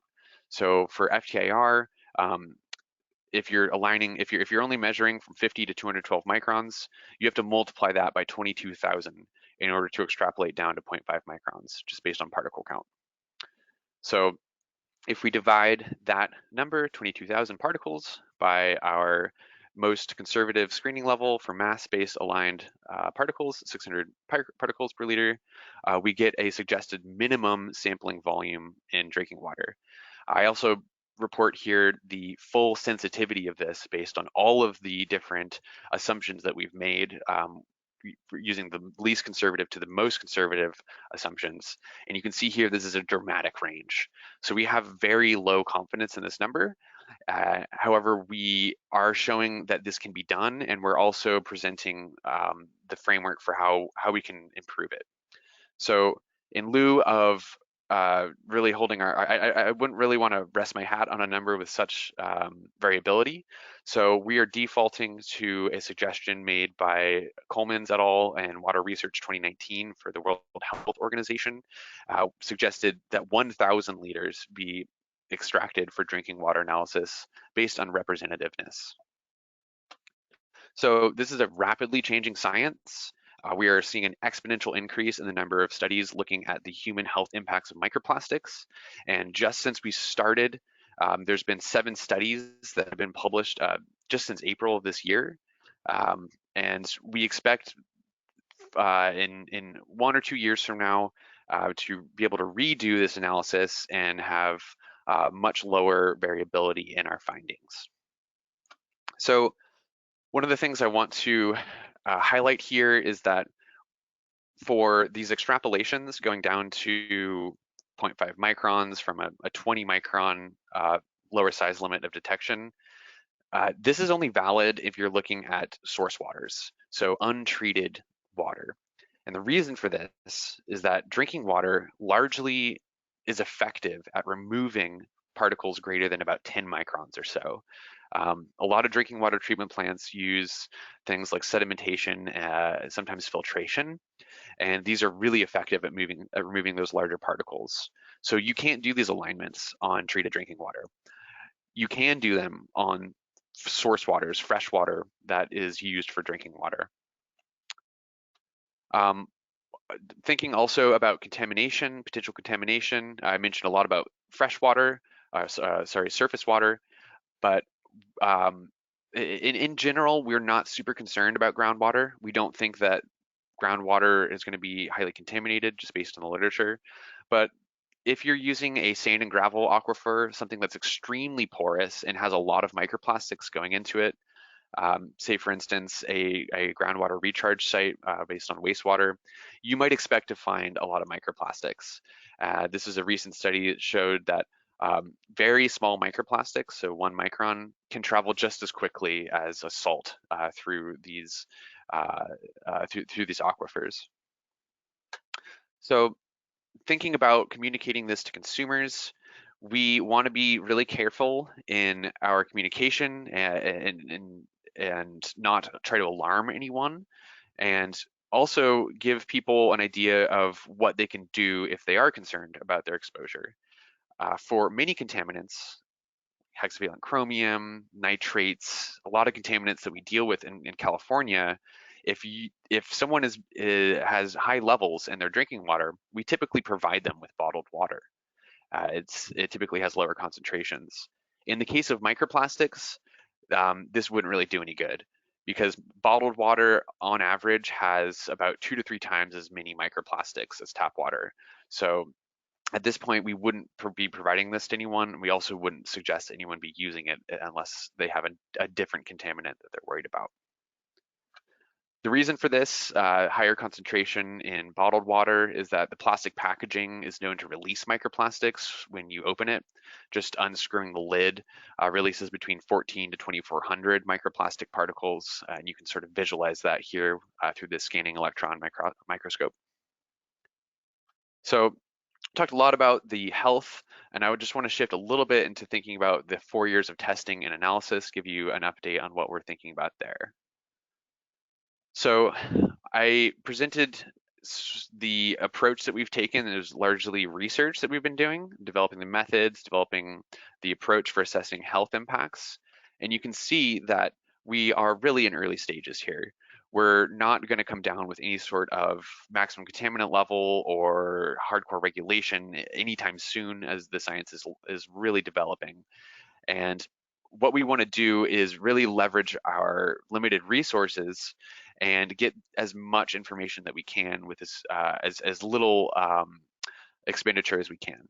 So what we're thinking is that this would be a multi-step stage in the 4 years, whereas the first 2 years would really just be building out the infrastructure, getting laboratories online and accredited, and looking at source waters. So these fresh surface freshwater sources, and getting a good idea for how much microplastics are in those source waters, get a good idea for their particle distributions, and hopefully develop a tier 1 method, rapid surrogate monitoring. Once we get an idea for potential contamination for drinking water, then hopefully by then we'll have some laboratories that have their methods online down to much smaller detection limits, ideally down into the nano range. We'd be able to use these labs to do some additional monitoring at what's actually being treated and sent through the distribution systems, so that we can reliably estimate the exposure through drinking water. At that point, our uncertainties in terms of these exposure alignments that we're doing and the risk characterization would be lower. So we'd have a fairly good idea by then about whether or not this is a significant problem for people's health and we need to do additional monitoring, or if we're just not seeing concentrations that are anywhere near where we'd be worried about, at which point we go back to our typical monitoring that we would for any emerging contaminant. So I want to shift gears just a little bit. I talked a lot about drinking water, but I do want to just give you a brief update on what we've been doing on the ecotoxicological side in the marine environment. I mentioned before that we are required to develop a risk assessment framework for the marine environment. We took quite a different approach than what we did for drinking water. We used what's called a species sensitivity distribution. Effectively, you put the species based on their relative toxicities to microplastics on a distribution, and then you can probabilistically determine that distribution. So on the left-hand side is the most sensitive species, and on the right-hand side is the least sensitive species. In the case of microplastics, toxicity largely depends on size. And if you break it up by size bins, you're left with dramatically different answers if you are counting by particle count. So again, we have to use these alignments. And since we understand the distribution of these particles in the environment, we can make these alignments. Unlike with drinking water, where we don't understand the toxicity mechanisms for organisms in the environment, we have a pretty good idea about how these particles are causing adverse impacts. There's a couple main ways. what's shown on the left here is an organism swimming through fibers. And so this is an external means of harm where it's just entanglement. On the right here is these birds eating dramatic amounts of plastic, which is just taking up a lot of space in their gut and is reducing their ability to get nutrients from other sources, also known as food dilution. So once we know these distributions, or sorry, once we know these ecologically relevant metrics for how particles are causing toxicity, we can again align with probability distributions. So for food dilution, we care about the volume, nothing else. For oxidative stress, we care about the surface area of the particles. And we make two additional decisions here based on bioaccessibility. So for food dilution, if the particle is too big to be ingested by that organism, we don't consider it to be bioaccessible.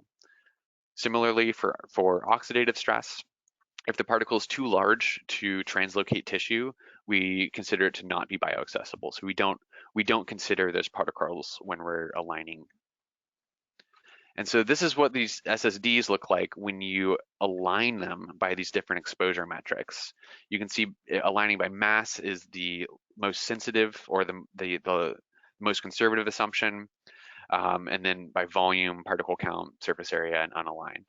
And so this is a really elegant way to extrapolate from many different sizes done with laboratory experiments to the diversity of particles that animals are exposed to. And recognizing that a lot of the challenge with these alignments and this assessment depends on the code that we wrote, we wanted to make sure that people could do this without having to reinvent the wheel. I wrote almost all the code for this, and I can tell you it's extremely challenging and taken me about a year. And so what we did was we built an interactive R-Shiny app. This is a web-based app that anybody can use to reach the same answer that we did. And what we want to make is that we want to make this entire process modular.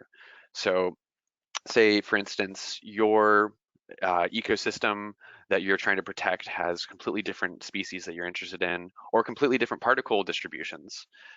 We want to make sure that you can, as a manager, go in and tweak all of the different parameters possible for this ecotoxicological risk assessment in a matter of seconds. And what's shown here is just a custom SSD being built. You can see the interactive plots, and it does some Monte Carlo modeling here to predict your species sensitivity distribution, from which manager would choose a concentration on here to derive their regulation. So this can be done in a matter of less than a minute. We want to make this open and free to the public. And so if you're interested in getting updates about this application, make sure to follow us on Twitter at TomexApp. The app is not yet available. We're working on publishing the manuscript underlying the code first. So I just want to shift to one more thing. So this whole time I've been talking about taking on microplastics from a classic toxicological perspective, whereby the dose determines the poison. And in the case of microplastics, plastics don't go away in appreciable timescales. And actually their degradation it happens over long periods of time. And so the amount of particles actually increases over time. And so let's say, for instance, we stop producing plastic, just theoretically, and we stop putting plastic into the marine environment entirely. We will continue to see an increase of microplastics in the environment for many years to come. This is called the plastic toxicity debt, where all of the plastic, all of the macro debris out there is continuing to break down for millennia and will continue to release microplastic particles and toxic chemicals. So this understanding, in addition to the understanding that we are exponentially increasing the amount of plastic that goes into our environment, has prompted the California Ocean Science Trust to advocate for a precautionary approach to dealing with microplastics. And this is a recently published report, just published actually a few months ago, commissioned for the Ocean Protection Council, whereby the Ocean Science Trust is advising that the state of California take a precautionary framework to assessing and addressing risks in the marine environment. So I just want to end with that, and thank you all for your attention, and I'd be happy to answer questions.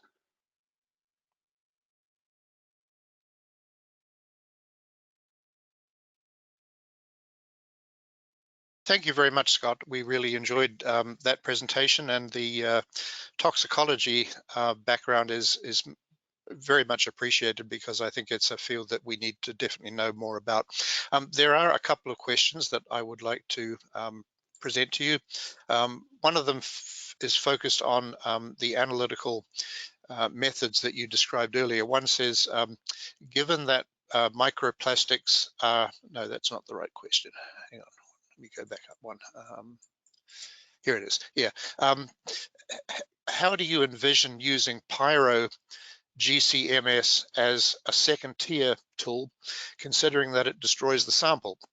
What if Raman or Ftir analysis is subsequently desired? And is this another logistical challenge with microplastics analysis? Yeah, so this would be different samples. Pyrolysis GCMS is a destructive technique. So effectively, if you find concentrations using a surrogate monitoring method or pyro, then you need to go back, resample, and subject that analysis to Raman and FTIR. Thank you. A follow-up question on a different subject, I guess. Given that microplastics are ubiquitous, what characteristics or criteria do you envision using in the tier 1 screening phase, or what characteristics or criteria might qualify a source water to be examined in tier 2 or tier 3? So we developed a highly conservative screening level through our human health risk assessment. And this would form a basis for where we would set the tier 3, tier 2, tier 1. We would take some different basically assessment factors to determine what level we would be concerned about for tier 1. So if, for instance, if you're 100 times lower than screening level using your tier 1, then we wouldn't, which is based on particle count alone, then we wouldn't subject you to additional monitoring. We haven't fully worked that out because we don't have any tier 1 methods yet. At this point, we just have a working group that is thinking about this and trying to develop them. Thank you. I have a question that maybe other folk would also like to raise. It appears to me that California is leading the nation in analytical methods development. So given that, do you think there should be, the California method should be adopted nationally to enable more uniform determinations rather than having various states develop their own methods? On one hand, if all states adopt the same method, it would allow for apples to apples comparisons. On the other hand, these methods are being updated and developed so rapidly that in 3 or 4 years' time, these current methods may be obsolete. And so we don't want to impede any other state's research. And so, if another state takes this on in 2 years' time or so, they may want to start with additional or with different techniques. This is the best that we can do right now, but it's not going to be the best that we're going to be able to do in 2 or 3 years from now. Understood. I had a follow-up actually. The methods that you evaluated in the inter-laboratory comparison included, I think, optical microscopy, and that was, I think, not adopted as a method. I don't know whether it was not reliable or just not able to see small enough particles, but I'm aware that some, community groups, advocacy groups, local organizations who are beginning to do microplastics monitoring studies are pretty much limited to optical microscopy. And is there some problem with that? Are they actually using the wrong method? I probably think they can't afford the expensive lab equipment to see, the very tiny particles. But do you think there's a value still in continuing with optical microscopy? There's absolutely value. The trick is size. For microplastics in drinking water, we don't really care about the large particles. Anything bigger than 200 microns or so just are not toxicologically relevant. But for the marine environment, those size of particles absolutely are. And so for these for these groups that are using optical microscopes, you can reliably get down to about 200 microns or so with a cheap microscope. And that information that you're collecting is reliable and relevant. And so for drinking water, unfortunately, there's nothing available that I'm aware of that a citizen science group could use that's inexpensive. Okay. One question has popped up on the screen here. It says, do plastics actually degrade, or do they just break into smaller pieces? So they do degrade. There's multiple mechanisms for degradation. You have the abiotic and biotic degradation. Sunlight breaks down plastics eventually into carbon and oxygen and things that can sedimentate. And then you also have biotic processes that happen with very, very small part. Once they get very, very small in the nano size, some of them can be digested by different types of organisms out in the environment. The trick is that in the marine environment, it's usually cold and dark where these particles are. And so that degradation is happening on timescales between 10 and hundreds of thousands of years. So they do degrade, but it's mostly a physical degradation into small pieces within human timescales. Thank you very much. Does Christina or Dee Dee have any questions from the audience that I'm not able to see that I haven't asked already? No questions from me, Martin. They're all answered. Oh, thank you. Well, thank you again, Scott. We appreciate your time today. If you'd like to stay on, and maybe there'll be a chance near the end for a very short panel discussion, if that's possible.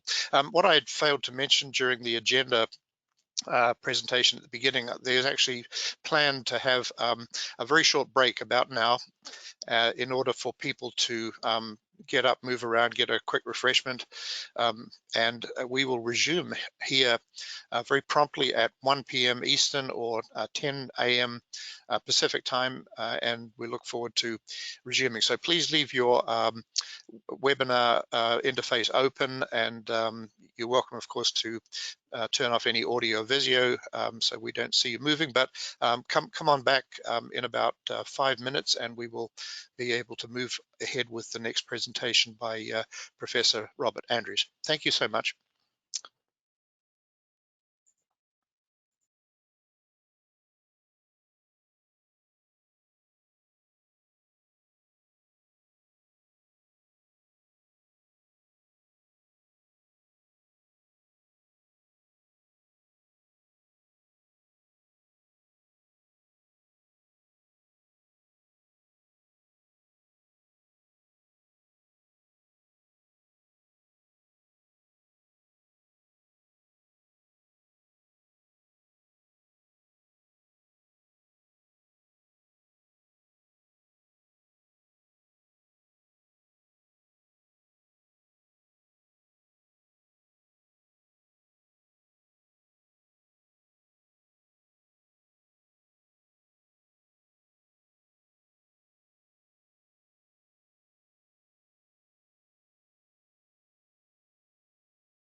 Okay, we are ready to resume here, and I think next up, if Dr. Andrews' presentation can be loaded up, and I will give a brief introduction to Professor Robert Andrews, who has over 25 years of experience in the field of drinking water treatment, both as an academic researcher as well as a consultant.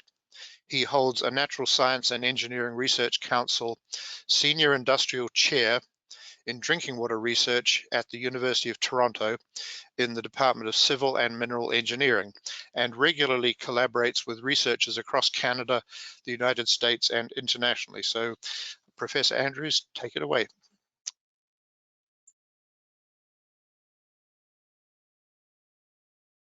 I think you may be muted. Thank you. Hear me now? Yes, you're coming in clear now, Okay, Bob. thanks. I just need to be able to share my presentation here. Okay, the presentation is up. You just need to click it on presentation mode. Okay. Is that good? That's perfect. Okay. I see I can see myself in here as well.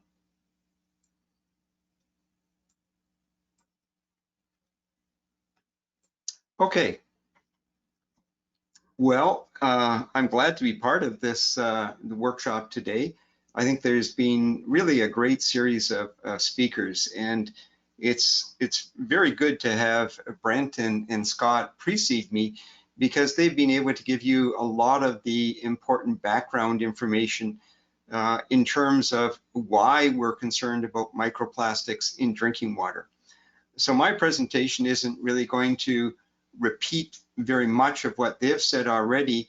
It's really going to go into focusing on measuring microplastics in drinking water, and I'll discuss some of the approaches that we've taken, a lot of the challenges that we've experienced in doing this. And this can't be done without quite a large team. I think I currently have 7 people dedicated to microplastics research in the group. A couple of my co-authors just here, Dr. Michael McKee and Dr. Hussein El-Mataram. Dr. El-Mataram is on the webinar today, and he'll be also able to answer any questions at the end of this. So might as well get into things. So why the concern? And I'm just going to say why the concern specifically in drinking water. Well, we know that microplastics are ubiquitous around the globe, especially in surface waters. And as Scott pointed out, we're also concerned to some extent in terms of groundwaters, but due to a much lesser degree, because the groundwater has a lot of natural filtration built in. And what we've seen in literally only the handful or so of studies that have focused on drinking water is that they're primarily from Europe, and the results vary greatly. And I'll be giving you an example of that. So, but literally there have been, you cannot count on both hands the number of studies that have been published, specifically with respect to drinking water. So we need a lot more of this work. As such, we don't well understand at the current time the removal during drinking water treatment and also during water reuse. We're currently working with a number of municipalities, a number of organizations to try and understand these a little bit better. Again, the health risk has not been well defined and is not well understood when we're concerning microplastics, especially the smaller particles. And I think both Brent and Scott really addressed the need to look at the low end in terms of size with respect to microplastics. As well, there's a lot of information in the literature on microplastics, but most of these in the past have focused on ecological impacts, fish, aquatic organisms, and I'm very pleased that they did, because a lot of the methods really got this going such that we're able to transfer some of it into drinking water.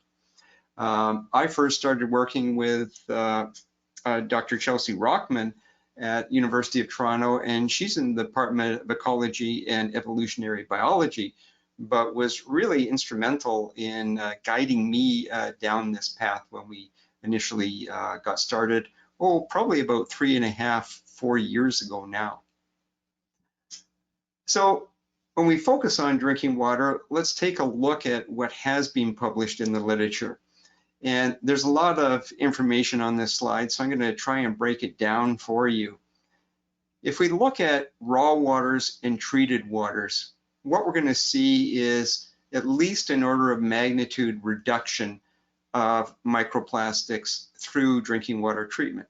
And this is a good thing. In fact, in some studies, maybe it's more than 1 order of magnitude, going into many orders of magnitude, but it all depends on the data. So let's look at the treated water alone. And here again, what you see is a very, very large range in what's present in a treated drinking water. Anywhere from 0.0001 particle to 1,000 particles. And again, this depends on many, many factors. So why don't we look at a study that was conducted by Pivanovsky, one individual, where they looked at 3 water treatment plants to at least get some perspective, knowing that the work was done in a similar fashion. And here we can see, again, we're seeing about an order of magnitude reduction through treatment. So again, we're doing something well, and this is not surprising because we've been trying to remove particulates, especially pathogens, for many, many decades.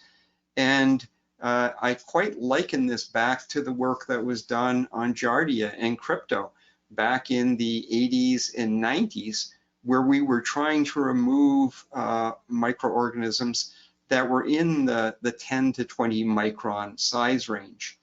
So because treatment facilities have evolved on that basis, it's no surprise that we're also removing a lot of the microplastics. What about on tap water? This is the Pivanovsky study was what came out of the drinking water treatment plant. Well, what comes out of the tap? And only a couple of authors on that. And again, you can see that the concentrations are fairly low. But now let's talk about the reasons for this. And again, both Brent and Scott mentioned these, and that's in terms of the size ranges that these people looked at. So many of them, are in the larger size ranges, say greater than 20 or greater than 60. Only a very few are down less than 1 micron. So again, you have to take this into account when you view the overall data associated with any given study. Also, what's not shown here is the sample volume. To date, a lot of people have been taking grab samples ranging from 1 liter to 20 liters. And it's much preferable if we can collect larger samples that are in the 100 to thousands of liters, but those have challenges associated with them that I'll get into just a little bit later. Okay, what about health impacts? This is, I guess, one of our biggest concerns, and I'm just going to touch on this because it's being explained very well by the preceding speakers. We're really concerned with the particles that are in the 1 to 20 micron range. And why we say 1 is, well, we can't measure using even micro Raman spectroscopy down less than 1 micron. And we know that these can move through the human body, and this is being reported, I think, as Brent said at the start of his presentation, as of 20 years ago. So no surprise. And in fact, we have manufactured drug delivery systems, based on particulate sizes to go to different areas in the body. But now we're concerned about this from a whole different perspective. Why? Because microplastics can serve as contaminant vectors. They can very nicely transport contaminants to various parts of the body. And when we think about what could these be, well, you have to recall that microplastics are the breakdown particles of larger plastics that have somehow made their way into lakes and rivers and oceans. We'll talk about drinking water, so we'll primarily talk about fresh waters at this point.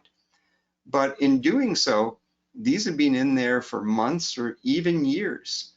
Well, during that time, they have nicely sorbed other constituents that are present. Many of these contaminants of concern up to 6 times higher, even beyond that, than appear in the background water. So they're concentrating this, as well as pathogens. Different types of plastics serve as different media to promote the growth of biofilm, and also to some degree as pathogens. So we need to think about microplastics in different ways, further beyond just thinking about them as a particular polymer type that's had a number of additives added to it to make it maybe more UV resistant or more flexible. But these were side things that are happening now that the plastic was never designed for. In the same manner, we're also concerned with leaching of some of these plastic additives. And I think Scott did a very nice way of summarizing how many of these are actually added and how little we know about them.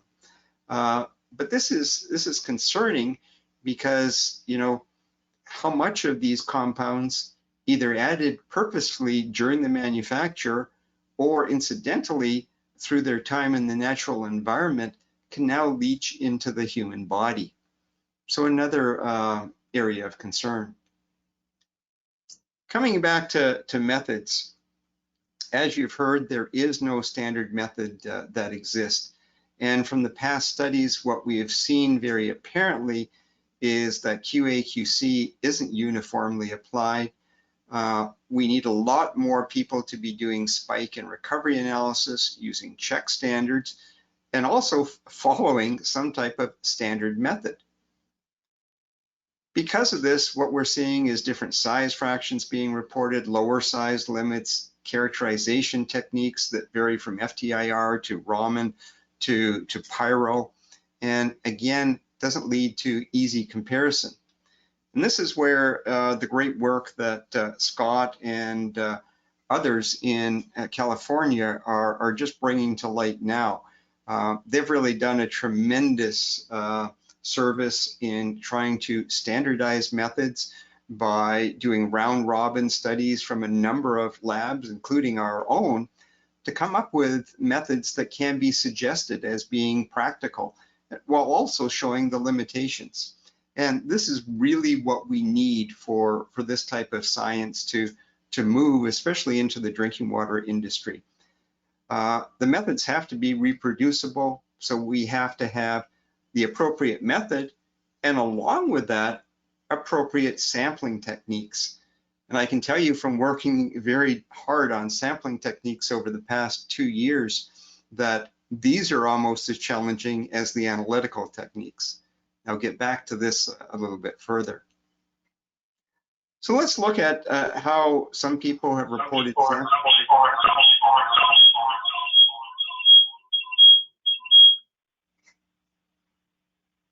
Okay, I think I was getting some feedback there, but hopefully it's okay. Yes, Bob. Let's look at okay to go. Some sampling methods that have been reported in the literature and some that we've utilized ourselves. When you collect a sample, whether it be a liter or 10 liters, one of the first things is desirable to do is to put it through different sieves to size fractionate it so that it's much easier to view when you get to Raman or FTIR analysis. And a lot of the studies that have been reported in the literature have used methods such as this. Unfortunately, they are also open to a lot of interferences, for example, from atmospheric particles contamination from clothing, and a number of different things. And in our lab, we've actually moved away from this type of sampling method. So what have we went to? We went to what we call inline filtration. So instead of collecting samples and bringing them back to the lab, what we're doing is conducting the filtration on site. And I'm giving you just one example of the type of equipment that we use. We can different types of 47 millimeter filters. We can pick the pore size that we want. And then what we can do is collect water by pushing it directly through the filter and also recording the amount of water using a totalizer, and then controlling the flow such that we don't push it through too quickly or too slowly, and also controlling the pressure as well. And we've found this to be a very big evolution in our work, and we've utilized it at a number of drinking water treatment facilities. So what we end up with is, these stainless steel filter holders, commonly holding different size, pore size filters. So we may want to start with a larger pore size, then going to a smaller and smaller, because if we actually started with a 2 or 3 micron filter, we would soon blind off the surface by all of the other material that's present in the water. And I think we have to realize that it's just not microplastics. If we're filtering for microplastics, we're getting everything else that is there as well.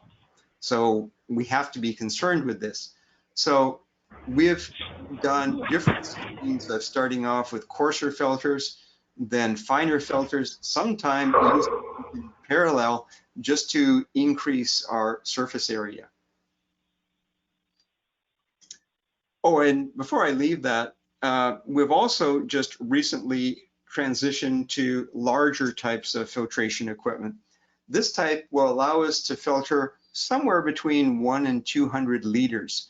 But if we want to go beyond that, say to 1,000 liters or even 2,000 liters, we need to go to canister type filters that have much larger surface area of the screening material. And we've had some of these custom built for us, and we're utilizing them now along with these inline filters. So methods for analysis, you've heard these before, so I'm not going to spend much time. There's pyrolysis, GC mass spec, where we pyrolyze or consume the entire sample and then look at the mass of polymers and hopefully identify the different types of polymers that are in the sample. This can be a potential screening method, but we also have to take a look at the low end of our detection limits in terms of the mass of any types of polymer that we would need to put through this method. So it's something that we're utilizing in our lab as a complementary method. Many people have used FTIR. The only disadvantage is that it can't go much under about 20 microns. And we've heard from Scott that we really want to get to the smaller particles, the 1 to 20 micron. So that's why we and others have used micron Raman spectroscopy. And this is one of the methods that's being recommended coming out of the California discussions. So I'm going to discuss mainly analysis that have been done using Raman spectroscopy, but to let you also know that we are doing pyro in parallel. So once we're finished with a sample that we've used for Raman, we can then put it through pyro. This would destroy the sample, but then we would get an exact indication of the amount of polymer for the same exact sample. So what does this involve after you've collected the sample? Well, let's say that we're using a setup on the left there, and it could take many different designs. What we're finding is, well, it's advantageous to use different filter sizes depending on where you are in the treatment train. Obviously, we may want to start with a wider pore size if we're looking at something like a raw water, or immediately post coagulation. Then we can go down to smaller sizes following filtration or following disinfection. So again, it's a bit of chicken and egg in terms of how do you gauge which filter sizes that you start out with. Then what we do is when we get these back to the lab, ultimately we're going to tally up all the particles by color, shape, whether categorize them, whether they're fibers, film, or fragments for each of the size fractions. And then we're going to identify the different types of polymers using Raman spectroscopy. So what information do we get? And this is where we almost go into information overload. Well, we can say, are they fibers? Are they fragments? Are they films? What colors are the particles? We can also say, how big are they? What is their length and their width? And we can either do these by binning them using sieves or some other filtration method prior to looking at them under Raman, or we can characterize them directly under Raman down to about 2 microns. Then we are left with saying, okay, what is the particle comprised of? And how many, what percentage on a given filter do we use then for subsequent Raman analysis? And this varies greatly through the literature, but I think we're honing in on how much we should use. Again, another big benefit of the studies that have been done in California. But then we have to say, are the particles anthropogenic, or are they synthetic? And then finally break them down by polymer type, or are they cotton or cellulose or a dyed compound, or are they just a mineral? So again, a lot of classification work, and Scott was mentioning how much time this takes, and for our lab, I would say we're usually on a very good sample, we could do it in a day and a half. Beyond that, it's 2 days plus, just depending on how complex the sample is. And then of course we come up with, at the end, our different types of polymers. Okay, so let's go back to sampling. Well, I think it's probably evident to all of us that the containers should be plastic free. But then if you're using actually glass, they're very difficult to ship if you've ever shipped water samples before. And no matter what you're using, you have to wash these, clean them thoroughly, and do sample blanks just to make sure you're not contaminating your own sample containers. So initially we used glass, soon went away from that, and went to, believe it or not, 20-liter stainless steel beer kegs. And they are advantageous for a number of reasons. First of all, they're very, very robust. You can almost drop them, from a meter and they won't break. They seal very well. They're all stainless steel inside the container. So they have served us well up to the time when we've moved into the inline or direct filtering on site. You also need to collect field blanks if you're collecting water samples in the field that would have some type of ultra pure water, and leaving that container open for the same period of time that you would collect your other samples, such that you can account for atmospheric deposition of microplastics.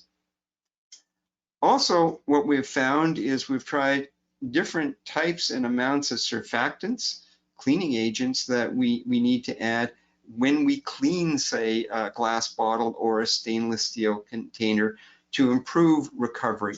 And we've found this information out by doing a number of spike and recovery tests. And as you go down much below 100 microns, this becomes more and more important, especially with the focus now on the very low end of 1 to 20 microns.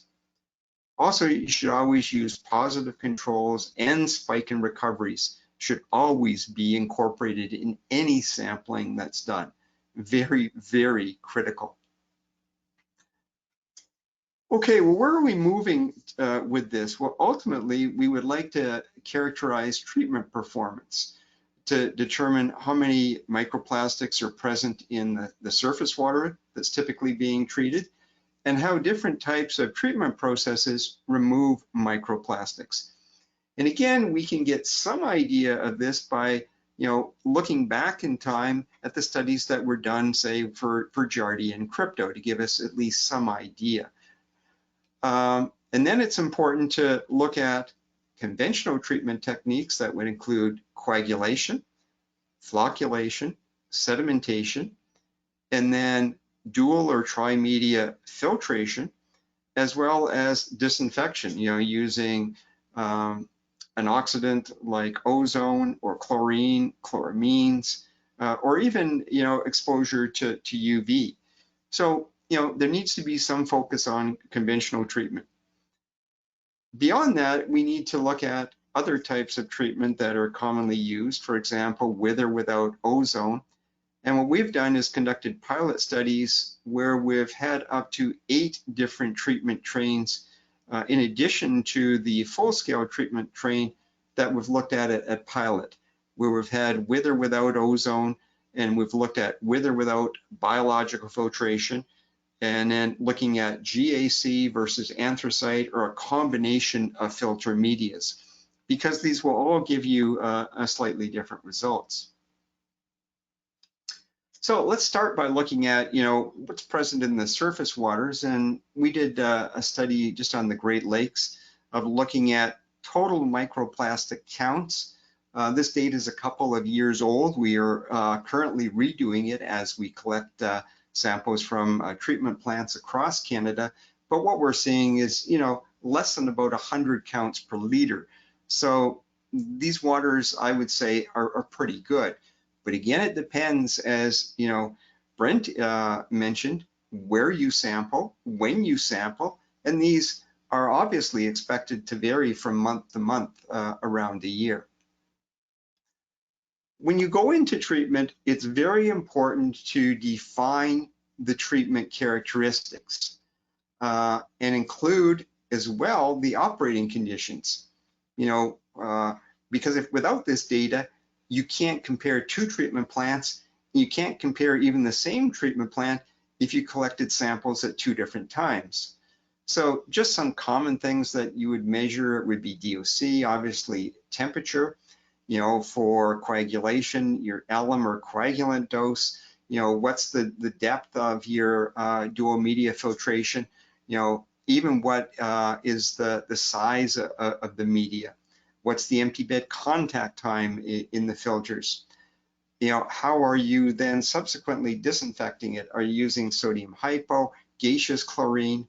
What's your chlorine residual? And then in the distribution system, where are you sampling and what types of piping has the water flowed through? And in many distribution systems, you're going to see it's a mix of cement line, cast iron, as well as newly replaced PVC piping, which is a whole discussion on its own. But here, what I can point out, if you were looking at other surrogate water quality parameters, you would see the turbidity decrease, as you would expect, as you went through coagulation, settling, and also filtration. And we're also incorporating particle counters. In fact, we've got the same type of particle counter in our lab that's used at in treatment plants for typical particle counts. So now any samples we're collecting, we're also putting through particle counters just to see how they would classify the particles. And I can tell you it's an order of magnitude to several orders of magnitude higher than what you just see from represented by microplastics. But we're looking to see if there are relationships. Here's just an example of one of the plants that we've sampled at. This is where we were comparing full scale, as well as we had 6 different pilot trains representing different treatment configurations. And here is the sampling kegs that we were using, again, prior to moving to an inline method. And I would suggest if anyone's just planning on collecting grab samples, these work very, very well. And you can kind of see the ones that were samples have a red ring around them, and the ones that were fill blanks, this green ring around them. And what you can see is the lid here that's open for the same period of time as was needed to fill these with 20 liters of water. Very, very, very important to do, such that you can subtract this off at a later time. So just some data, and I've just selected this as being, representative data. It could be from any treatment facility. I'm not going to go through those 8 treatment trains in that one facility, or go through a number of treatment trains, because that's a whole presentation in itself. But here is just looking at, what we found if you're looking at fibers or fragments as water moves through treatment. And I think what becomes very evident is most of the particles, the highest numbers of particles, are the smallest particles. Again, which backs up everything that we've been hearing today so far.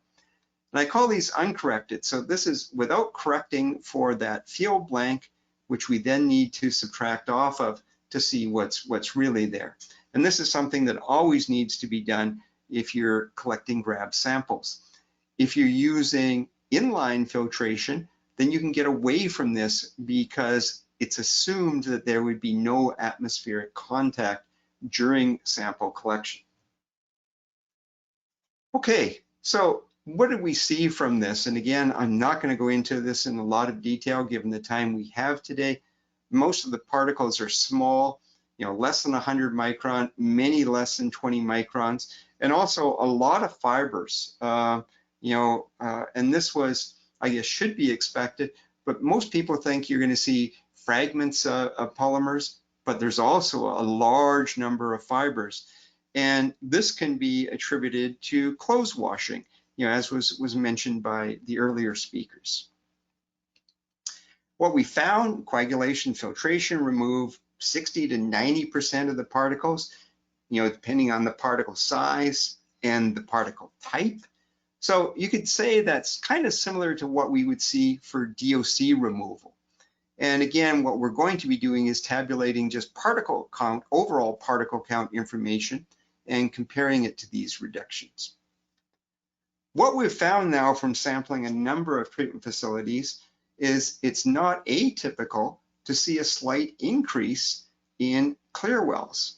So after the waters went through filtration, typically it will flow into a clear well, which in most cases, especially in Canada, it would have a roof over it, or else it would become a skating rink in the wintertime. These are vented to outside air. So initially we were a bit surprised to see, well, how come there's an increase in the clear well? And because we've seen this now at a number of facilities, this is one of the things that we're attributing slight increase in microplastics.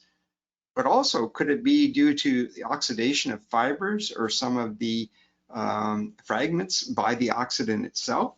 So this is something that we and others need to take a further look at. Also, we're seeing typically reductions in particle counts through distribution systems. But what's causing this? Are these being trapped in biofilm along the distribution system pipe walls? Are they just settling out in the piping systems? So again, this is another topic that needs a bit more study. And we're also very, very cognizant that more and more utilities are using PVC pipe, especially when they're replacing, ductile iron or cast iron that may be, decades old. So what do we see? Well, here's just an example that from that previous treatment facility that I had characterized.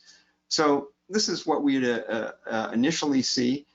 If we then take out the cellulosic and also wool to get down to just the microplastics, I've just shown the numbers of those that would be present in comparison to the number of polymer types. And then you can see here the split of the different polymer types, and then also the number of microplastics that were present at different points. And again, I'm showing one snapshot in time. I could show this for a number of treatment plants, on a number of occasions. So what do we see? Coagulation, filtration are very nicely removing microplastics. Oxidation, is it resulting in more or smaller particles? The jury's still out on that. We need to do a bit more work on that. And we're typically seeing lower particle numbers in distribution systems, but you know, I don't want to go out too far on a limb with that. We do need to see a lot more samples collected from different points in distribution systems. And what you're going to do is find this coming out hopefully very soon in Chemosphere, where you see a comparison of different treatment types. We're just submitting final revisions actually this week. So now many people have said, okay, well, that's how conventional treatment works, but are there advantages to going to ultrafiltration? And because ultrafiltration is thought about, I think when anyone does a plant expansion or is building a greenfield plant, and there is a lot more ultrafiltration now than we saw 10 or 20 years ago, we should take a good look at this. So what I want to do is explain what I'm showing you on this plot, because there's a lot going on. What I'm doing here is comparing our inline sampling. This is where we filtered inline at the facility versus bringing samples back that we call those in-lab filtration, where we would also have to do a blank subtraction as well. So what I'm going to do is actually, I'm not going to go into those in detail. I'm just going to take those out for the moment and focus on this inline treatment method, because this is what we're using moving forward. So let's look at this one specific plant. It's one of the large membrane plant located in Ontario, and we are sampling across the ultrafilter. So what you're seeing is the water UF influent. This would be after coagulation, flocculation, sedimentation, and then on the effluent side of the UF membrane. So I think what you can see, great reduction in most types of the different polymers that we identified. So what you can see is about 95% reduction, and in this case we identified 13 different types of polymers. Okay, let's take a look at another water treatment plant, another one this one is on a different source supply, but also utilizes the same type of ultrafiltration membranes. So we thought it would be interesting to do a comparison.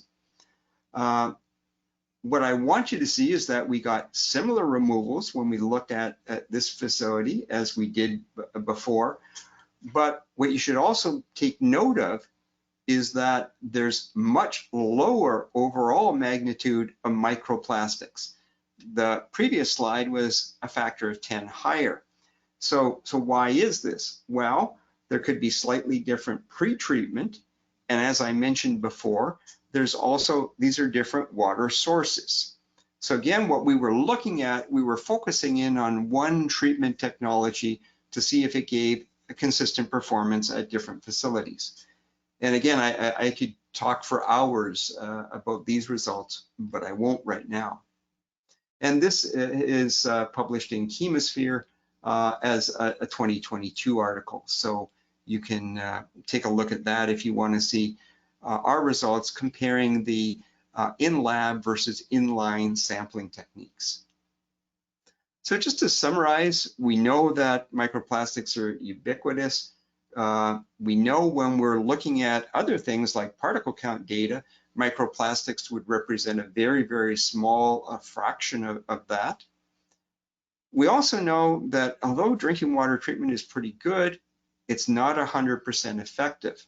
So there are always going to be some microplastics present in the finished water. And this, of course, is dictated by everything that comes upstream in the treatment process, including the source water. So what we're seeing is low concentrations, but unfortunately, the highest percentage is in the smallest size, which is what concerns us the most. So I just want to just give you highlights of some of the other things that we're working on, and actually these are just coming to completion. What we have done is taken a look at point of use devices to remove microplastics. And as a water treatment practitioner, this is something I would not recommend people go out and do. But if people are using things like pitchers that they pour their water through, like a Brita filter, it was interesting to see how well that these worked. And so we're just completing a study of that. As well, we've looked at sorption of different compounds.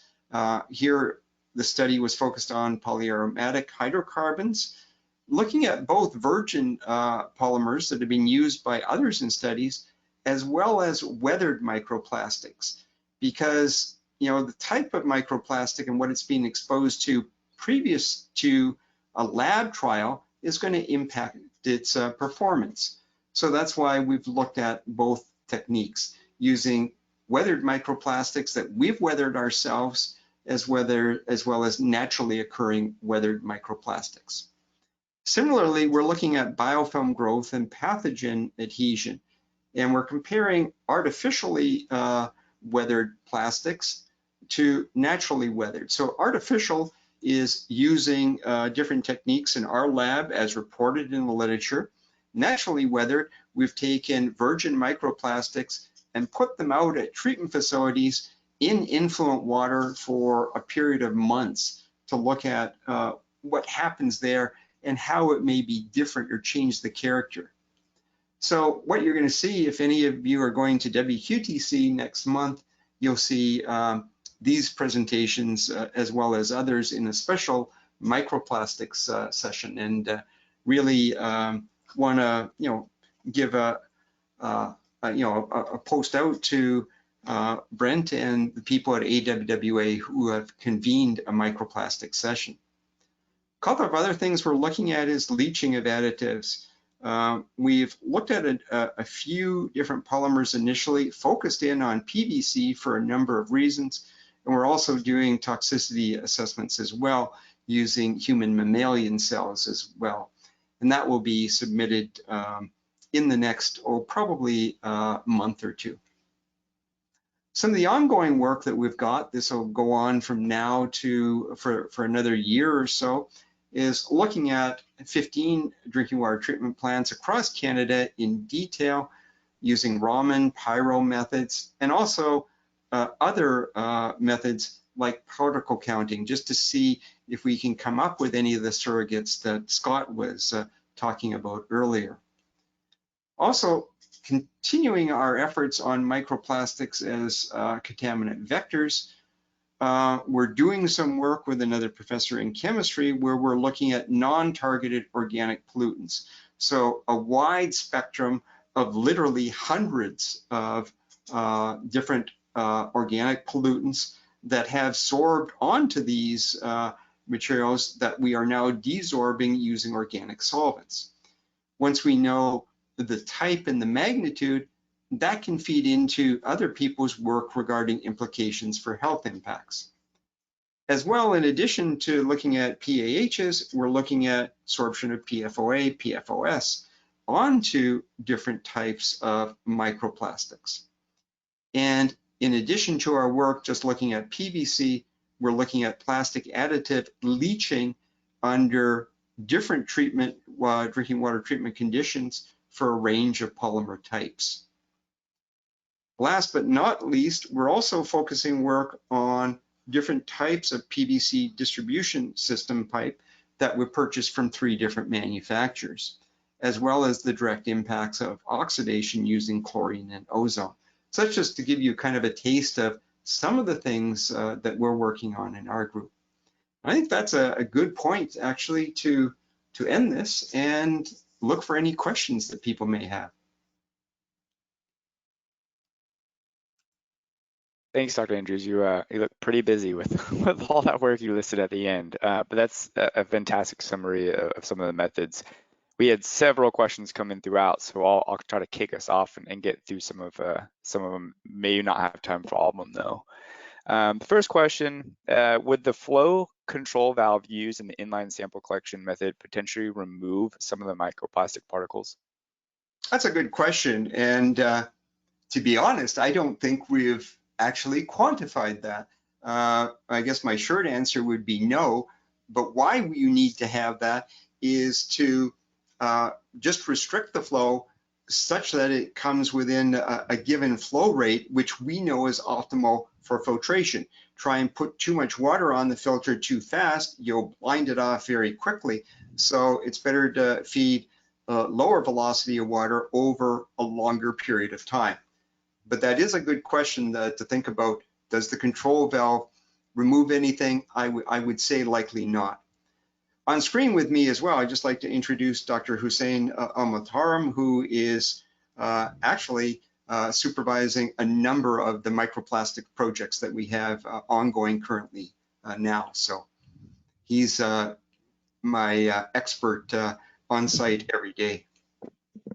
He can jump in and answer some of these questions with us. He can bail me out whenever anyone asks a question. Maybe I'll add on. Thanks, Bob and Brad. I'll just add on that it really shows the importance of the need for spike and recovery tests with whatever sampling apparatus is going to be used. So adding in microplastics that we've produced in our own lab to the sampling apparatus to simulate real world conditions, and then seeing what we're able to recover in the end so that we can quantify potential losses to the equipment itself. Great. And on that note, we have now prepared 22 different types of microplastic polymers and a range of different particle sizes that we're using in our own spike and recovery trials. Great. So somewhat related, this comes from Brent, but would a field blank in the clear well help to address the question of whether the increase in microplastics is attributed to the atmospheric deposition or particle shedding in the plant? Yeah, I think so. And this is just something, like I say, we have noticed, but haven't went into in detail. But it's just something that's popped up now at a few treatment facilities that we need to take a look at a bit deeper. Great. And then what types of contaminants are most commonly absorbing to microplastics or being associated with microplastics that you guys are seeing? That's a good question. And that would come out of our non-targeted analysis. And I can't really speak to those results right now in terms of saying which are most common. What we're doing is sorting out the data right now.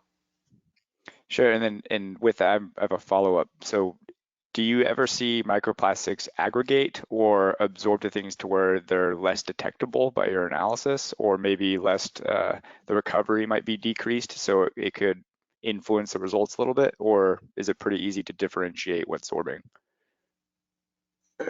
You're saying, okay, I'm not clear on the question. You're saying what's sorbing to the polymer surface? Yeah, so if there's anything absorbing, like if anything absorbs to the microplastic itself, does that cause any background noise that could affect your analysis and your detection? Not when we're doing the Raman work. I think, you know, just when we're doing the Raman work to characterize the microplastic, I would say, no, we haven't seen that as being problematic. What we're doing when we're seeing sorption of compounds, we're taking the plastic and then we're desorbing those using various organic solvents that we're then putting through GC or LC mass spec to quantify what we've found there. And we're doing that for both weathered and also virgin microplastics. I'll add also that before we do any Raman analysis, we also subject our samples to digestion methods. So any kind of organic material that would have potentially adsorbed onto the microplastics will be destroyed. So we have kind of a clean surface ahead of analysis using the Raman. Great. That's a very good point. And that's another thing that we've literally spent months on trying to come up with appropriate digestion methods, especially because we see different materials collecting on the filters from different treatment facilities. So it's again something that's been challenging. Great.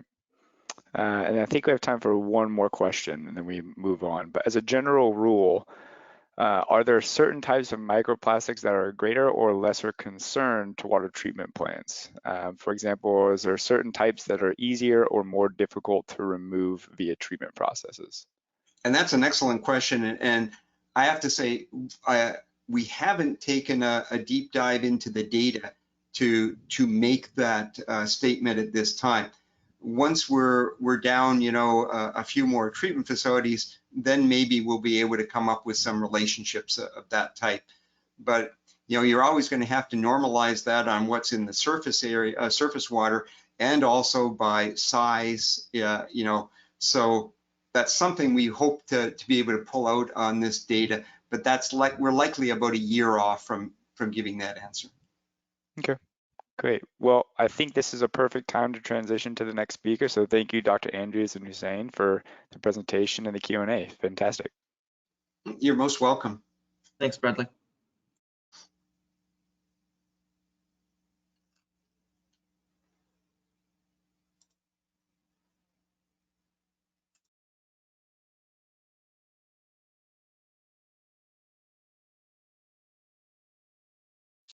Very good, thank you so much. I've got a brief introduction here for our last speaker of the day. Kelly Summers is a senior watershed coordinator at US EPA Region 3, Mid-Atlantic. That's the same place where Virginia is based, where she leads the Trash-Free Waters and Microplastics program. She is the vice chair of the Chesapeake Bay's Plastic Pollution Action Team, where she supports a multi-jurisdictional work group aiming to evaluate the impacts of plastic pollution that has on the Bay's important resources. Additionally, she works with many different watershed groups throughout the region, identifying environmental issues and looking for innovative solutions to those issues. So thank you, Kelly. Please proceed. Yeah, thank you so much for that introduction. So like Martin said, I'm Kelly Summers. I'm at EPA Region 3 based in Philadelphia. We're going to switch gears a little bit for my presentation as I wrap up today's workshop. My presentation is a little bit different than the other three, as we're going to be really drilling down on a specific project that was ongoing for about the last year and a half, focused in the Potomac River, where we developed a conceptual ecological risk assessment and science strategy to address microplastics. I also like to acknowledge my collaborators on this project.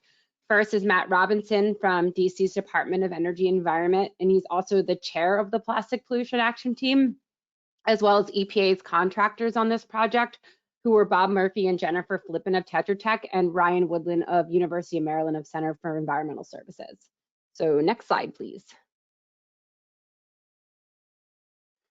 So a quick overview of what I'll be presenting. I'll discuss microplastics and the flow of plastic pollution, what we know about microplastics, the problems and risks associated with them, and a strategy to address it, as well as a size classification and unit terminology document for broad application throughout the Potomac watershed. Next slide.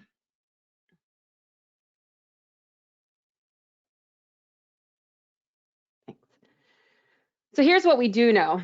Microplastics are considered ubiquitous in the Chesapeake Bay. This is just a snapshot of some of the most recent publications that have looked at microplastic contamination across different media within the watershed. In 2015, a surface water study on 30 sites in the watershed was completed by Trash Free Maryland. Of those samples, 100% of those contain microplastics, with higher concentrations around suburban and urban tributaries. Elaborating a bit more on the Trash Free Maryland study, which was published in July of 2020 in Marine Pollution Bulletin, researchers aim to determine the concentrations and distribution of microplastics in Chesapeake Bay surface waters using a manta net. Samples were sieved and separated, and particles were subsampled for FTIR analysis based on morphology and color.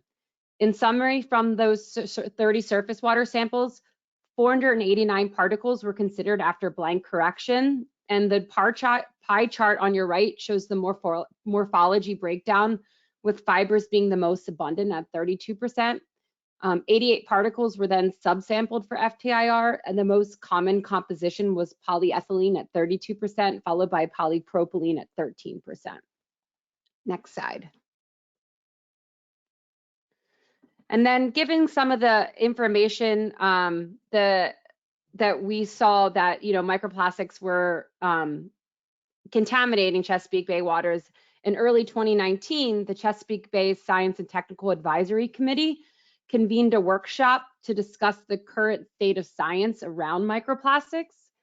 Given that research that was ongoing, the staff wanted to better understand the status, trends, and impacts microplastics may be playing in the bay and its resources. Other goals of this workshop were to identify policy and management tools and identify important research and data gaps needed to address microplastics as a contaminant in the watershed. Next slide. Oh, Virginia, I just realized, oh, okay, there you go. You're on the right slide. Thank you. So the 2019 workshop was formatted around, sorry, I see that the slides are, let me just give Virginia a second. Sorry, yeah, y'all. sorry. What are you seeing on my screen? Did it go out of the full view? Yeah, it's like the beginning slide, and we are on slide 6. Here, is that better? Yeah, is it like auto going in advance or something?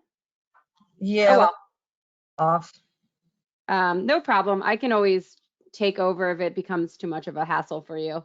But for now, we'll just keep going, and I'll set you back if we need to. But just to go back to this slide, the 2019 workshop that was convened by the STAC was formatted around conducting an ecological risk assessment, as depicted in the EPA model on your left on the slide, to better guide the discussion and meet the workshop goals. This helped focus our workshop into looking at linkages and effects microplastics might be having on the resources within the Chesapeake Bay watershed. Next slide.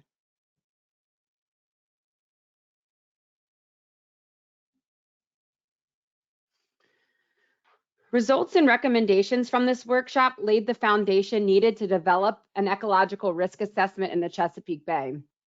The main recommendations from the workshop were to establish an action team, develop ecological risk assessments on multiple living resource endpoints, review and develop a terminology and size classification document for broad application throughout the watershed, a source reduction strategy, and collaborate on a monitoring network. These recommendations were then presented to the Chesapeake Bay Management Board. Next slide.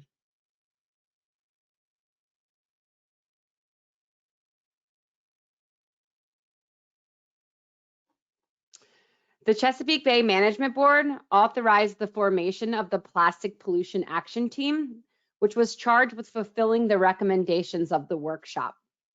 The 2019 workshop laid the foundation for funding this project, which was provided by EPA Region 3. The recommendations that came from there were the catalyst for developing the scope of this project. The first task of this project was to develop a uniform size classification document. The second one was to develop a preliminary conceptual ecological risk assessment, and lastly, a science strategy to address future microplastic efforts. The deliverables for this project include a final report describing the data gathering process, the risk assessment conceptual model, and a description of uniform science terminology and a science strategy. Next slide. We decided to limit the scope of the ecological risk assessment to the Potomac River estuary. We chose this watershed because it's considered to be a good representation of the entire Bay watershed, and many species outlined in the Chesapeake Bay restoration goals are found within this watershed. Next slide.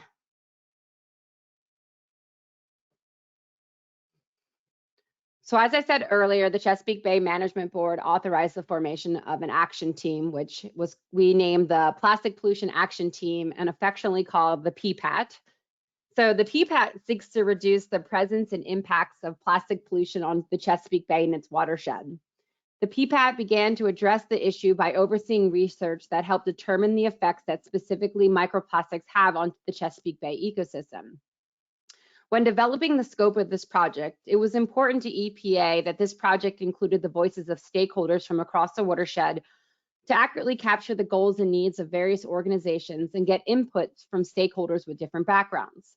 The PPAT met regularly through each step of the deliverable phase to discuss components of the various documents, provide expert feedback that really helped navigate this complicated issue. The Chesapeake Bay stack also provided merit reviews of some of the deliverables. Getting the stack involved was important because we see them as advocates to encourage using the project deliverables like the unit terminology document in the future and charting future microplastic research within the watershed. Next slide.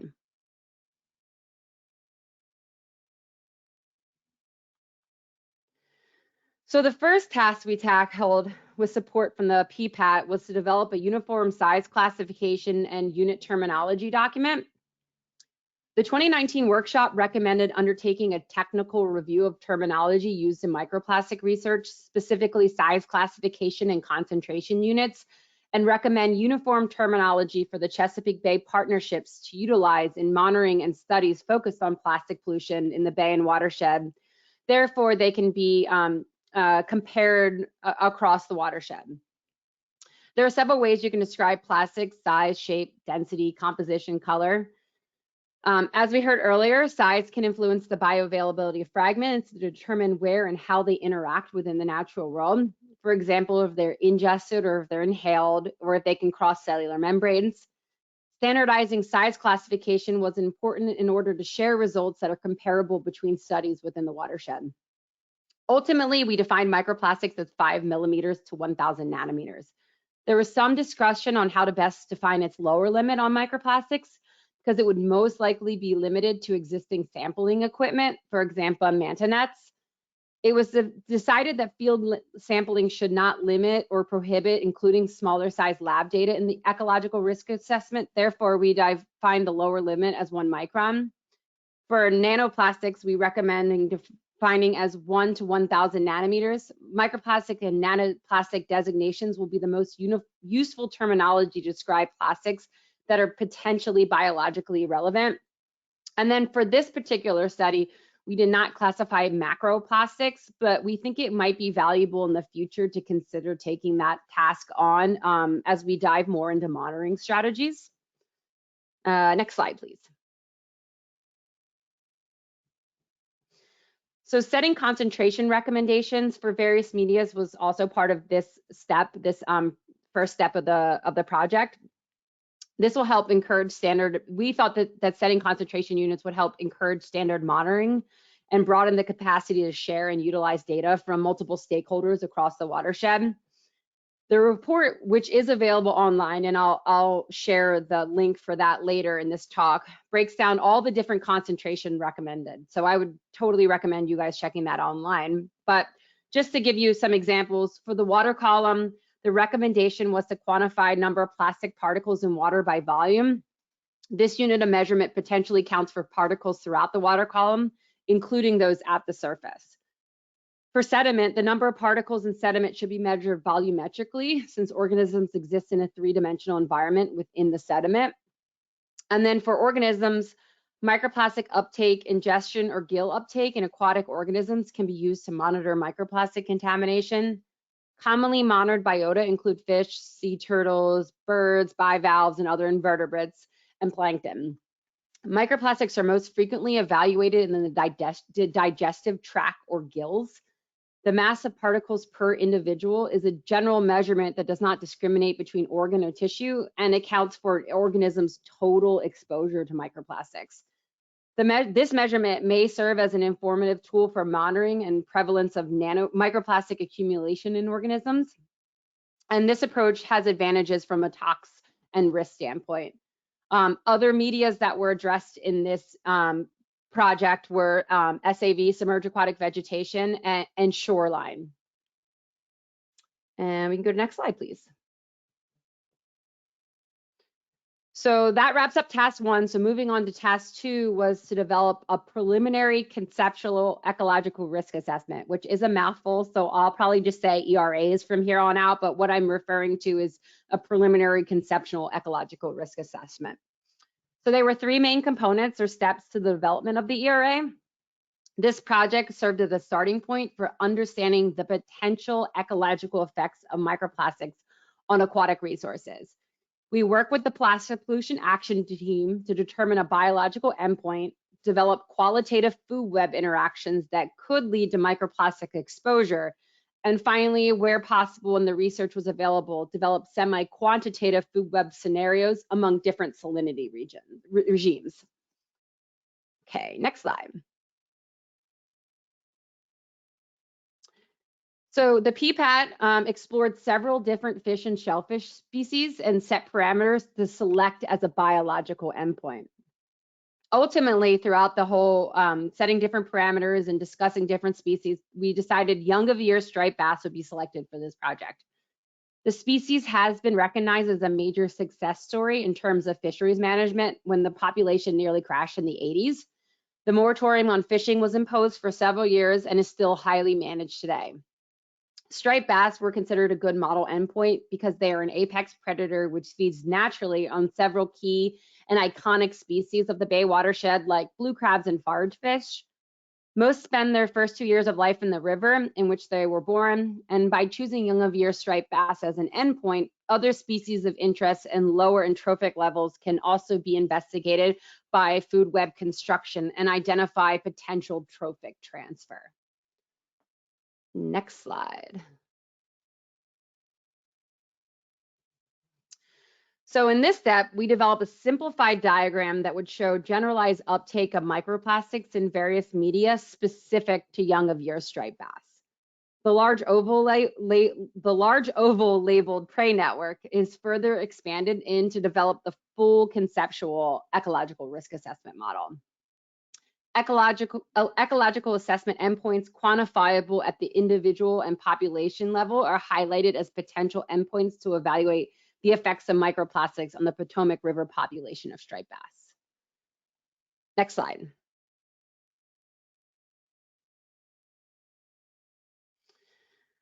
Diet data for young of year striped bass and several key studies were used to develop an unweighted qualitative prey network linking dominant primary producers at the base of the food web, prey taxa, and striped bass. This qualitative food web diagram shows basal trophic resources that are also potential pools of microplastics in the environment and a generalized food web of prey items consumed by striped bass and organisms consumed by those prey items. 3 age classes of striped bass are in this diagram: young of year larvae, young of year juveniles, and 1 to 3 year olds, and are shown with connections to their known prey items. Next slide.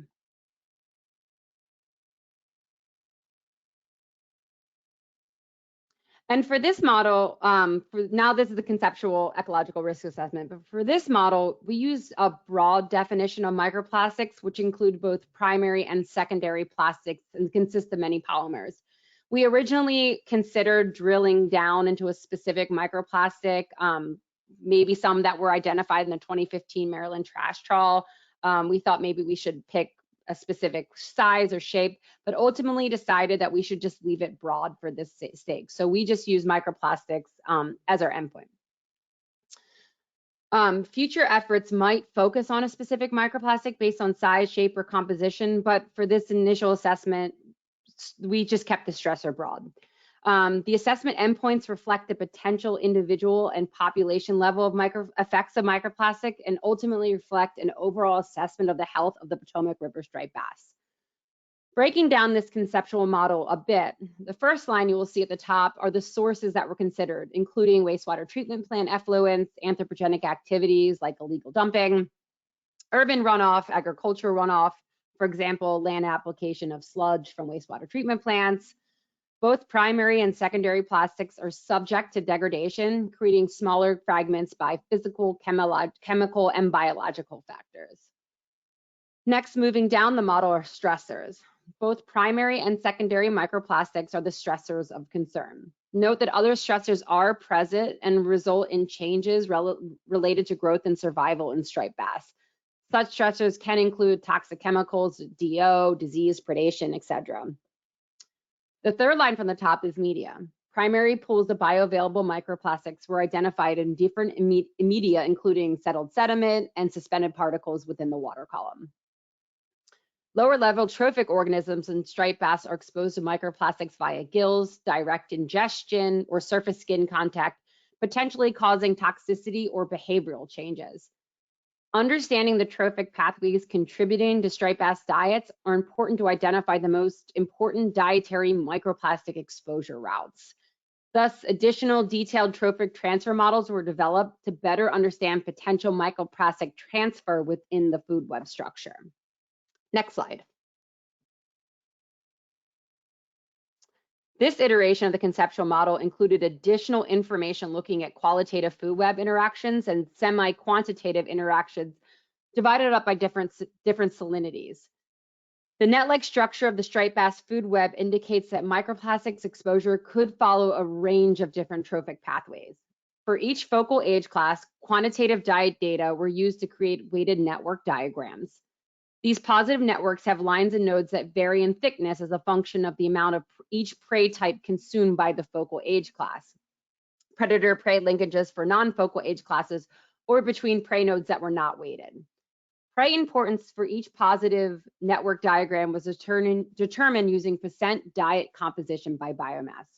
The differing dietary preferences associated with salinity-based and inshore-offshore habitats are potentially important given ongoing research on the fate and transport of microplastics within the Potomac River. And as these data gaps close for fate and transport and uptake by prey items, an ecological risk assessment can actually be tailored to specific habitats that might be disproportionately affected by different varieties or concentrations of microplastics. Next slide. So the table on the right summarizes the prey category across salinity regimes at the different age classes. The red priority levels indicate that these are top needs to identify measurements of microplastics in each prey category. This will help narrow and then guide future research. It's hypothesized that microplastics may impact growth and survival by several mechanisms, including blockages to reduce feeding, behavioral changes, which increases predation, and increased toxicity.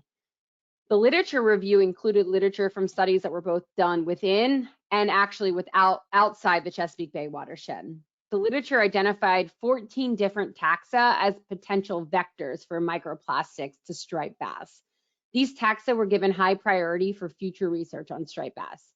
Additional information gaps were also identified and included in the science strategy. Next slide, please. So moving on to the last task of this project, the science strategy. So we developed a science strategy to address microplastics in the Chesapeake Bay, and it was modeled after the San Francisco Bay microplastic strategy.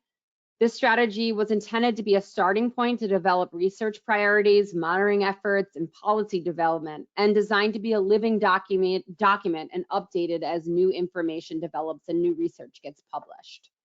Next slide.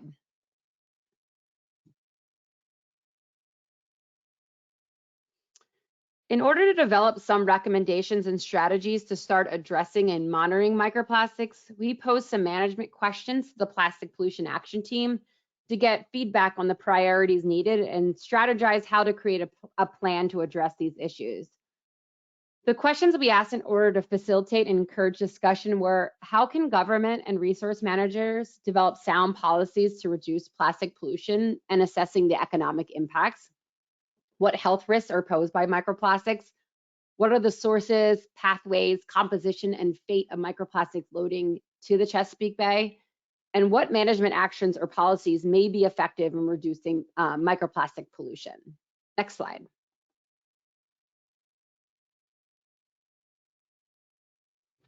So in the science strategy, we did identify some data gaps. The ecological effects of microplastics on living resources in the Chesapeake Bay are relatively unknown. Much of this uncertainty arises from a lack of observational and experimental data on the types, sources, and fates of plastics in the ecosystem.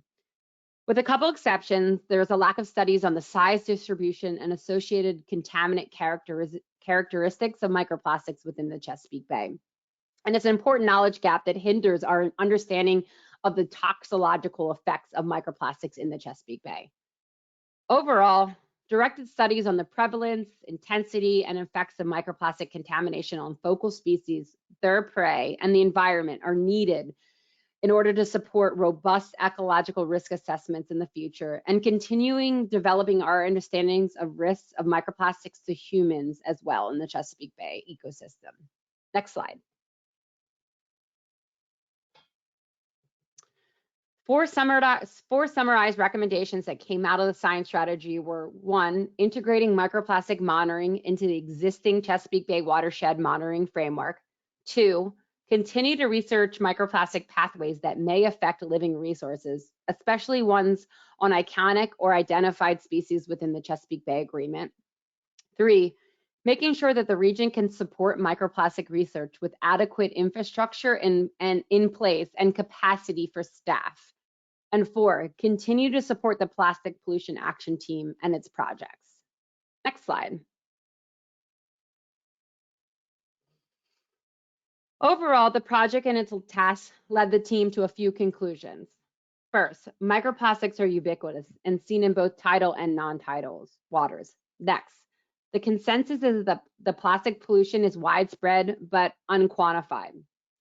3, there is no systematic, organized effort in researching plastic pollution.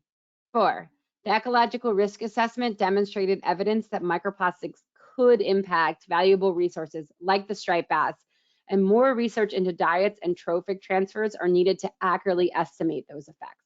And lastly, implementing the science and monitoring strategy would be an important step in better understanding plastic pollution within the watershed. Next slide. So some next steps for this is in the near future, in the immediate future, we hope to continue to work with the Plastic Pollution Action Team to update and refine the preliminary conceptual ecological risk assessment as new information gets published. And in the future, we hope to explore opportunities to integrate microplastics into existing monitoring networks, develop a source reduction strategy, and provide policy recommendations to Chesapeake Bay decision makers to reduce plastic contamination loads. Next slide. So like I said earlier, the reports, the 3 reports that were part of this project, which was the science strategy, the conceptual ecological risk assessment, and then the unit terminology and size strategy documents, are all available online on the Chesapeake Bay program's website. You can just look up the Plastic Pollution Action Team, and those documents are available for download and review. Next slide. So switching gears, our colleagues within the drinking water branch, which I thought would be relevant to this group of participants today, are in the process of working on a drinking water literature review. So I asked them to provide a couple bullets on the status of their project, at least to share. So just to give you an update, the region's direct implementation program oversees 5 public water systems within the district. The Washington Aqueduct is the only system among those that operates drinking water treatment plants. And after receiving FY21 allotment, the direct implementation program consulted with the Washington Aqueduct and DC Water to get their input on the most beneficial use of the emerging contaminant funding to benefit the system operations. The Washington Aqueduct responded that an examination of microplastics occurrence would be beneficial. So Region 3 tasked its contractor, the Cadmus Group, to conduct a literature review to summarize the occurrence of microplastics in drinking water.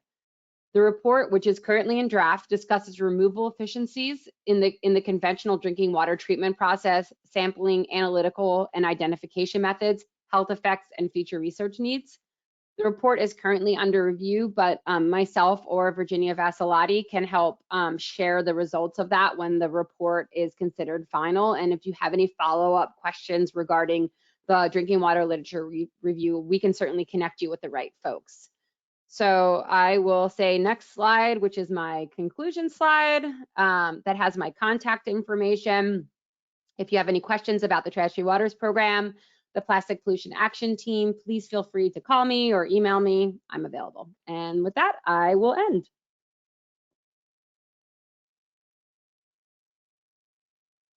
Thanks, Kelly. That was really great to hear your presentation about what's been going on locally as far as some ecological risk research in the Chesapeake Bay. So I'm gonna just share a couple questions that came up through the chat. The first one is, to what degree can you attribute plastic pollution in brackish tidal waters of the Chesapeake Bay to flow from major non-tidal freshwater tributaries like the Potomac River? Yeah, I mean, I think that's a great question, and I know that source tracking and how microplastics enter and travel within the system is certainly a big question. There has been some modeling efforts started with Alex Lopez of Penn State, so I would recommend you looking into his modeling work, because it will discuss kind of how plastics, or at least model how microplastics may move throughout the watershed, what its sources are, how it transports, and ultimately where it settles, whether it gets resuspended, it settles in sediment or beaches. These are some of the things that he's been working on, and certainly of interest to the Plastic Pollution Action Team, particularly as we start to consider source reduction. So while I don't have a specific answer to that question, I think it's something that researchers and modelers are certainly starting to realize is an important data gap in the overall understanding of how microplastic can contaminate a watershed. Okay, great, thank you. And there was a follow-up question about which specific tribs may have the greatest contribution, but since you said there's a researcher at Penn State doing that work, I'll skip over that one for now.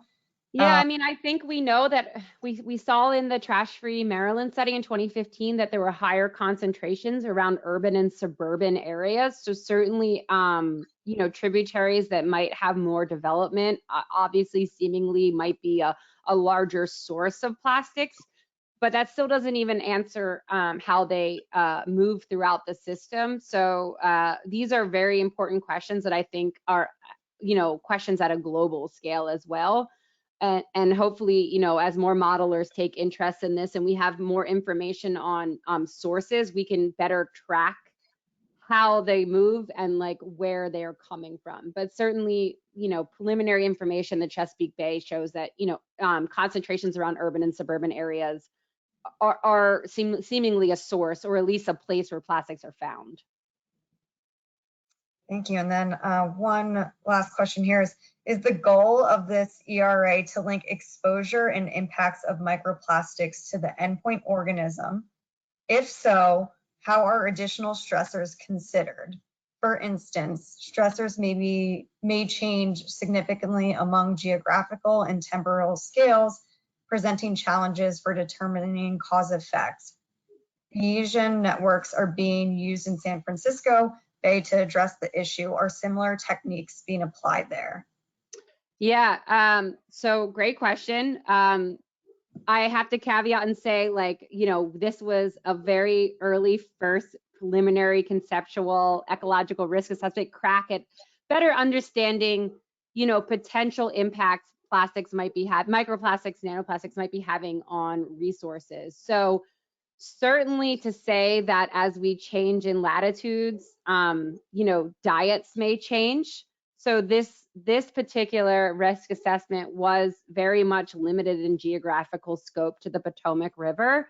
I don't think we've necessarily considered how we could upscale that outside of that watershed specifically, but I do know that as different geographic areas change, their diets will change, so their exposure routes will certainly change, which is why on one of the slides where I identified the 14 prey taxa, we were sensitive to where we received literature within outside the Bay watershed. We made sure that they were similar in diet scope as what we knew by their geographical range, but certainly wanted to be sensitive to using literature too far outside that would alter what taxa were really a prey available to striped bass.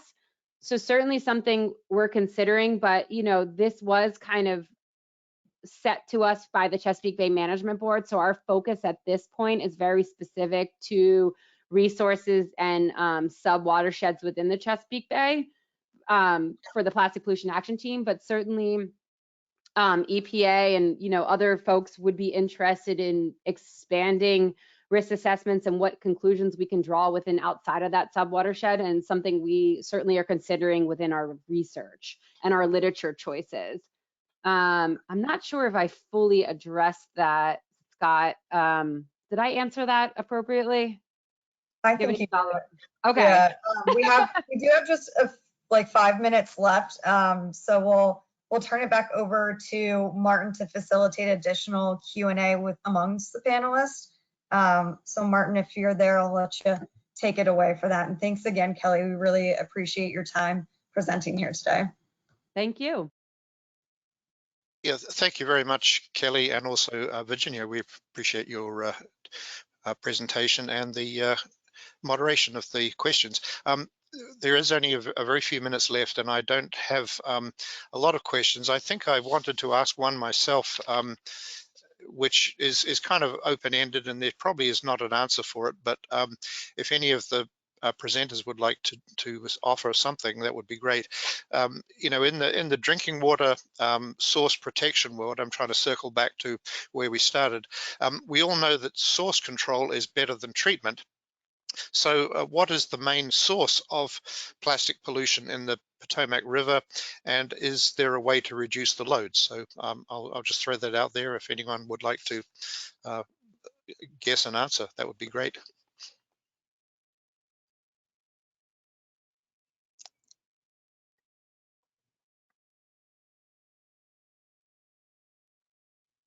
Okay, sorry, I was going off mute. This is Kelly. You know, there's current studies that I think are unpublished at this point, but certainly are hopefully getting published soon, that might discuss a little bit more about potential loads within the watershed.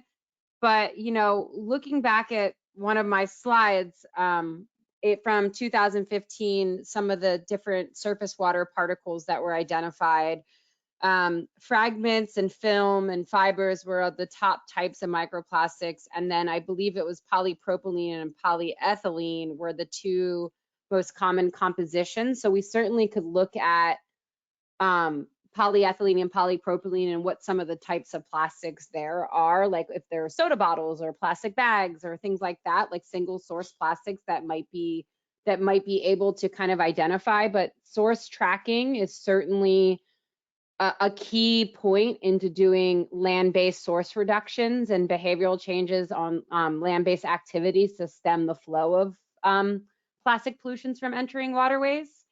So I think these are kind of some of the things that, you know, are ongoing, and as new information emerges, I think keeping you guys informed on this work group would be important for your own interest. So I can certainly make sure I'm constantly sharing new literature that comes out that's specific to this watershed that would benefit you guys.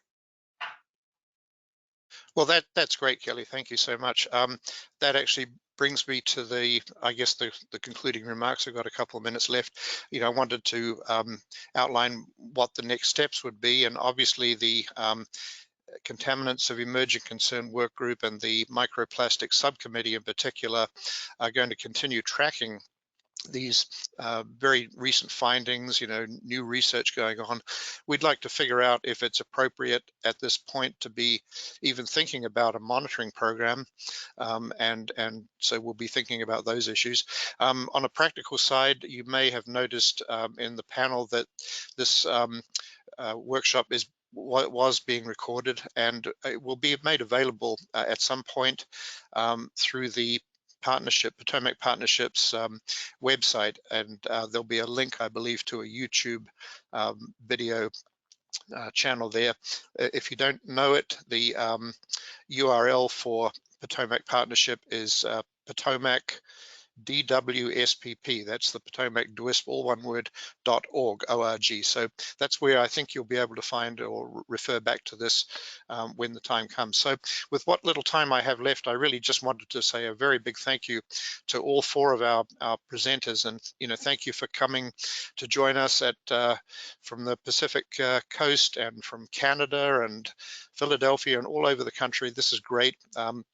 And I would certainly like to reiterate my thanks to the workshop planning subcommittee, Christy, Virginia and Brad, thank you very much for your time making this all happen. I really appreciate everyone's efforts here, and I think we've learned a great deal today. So with that, I think I am done, and I would like to wish everybody a good afternoon if it's an afternoon where you are. Thank you.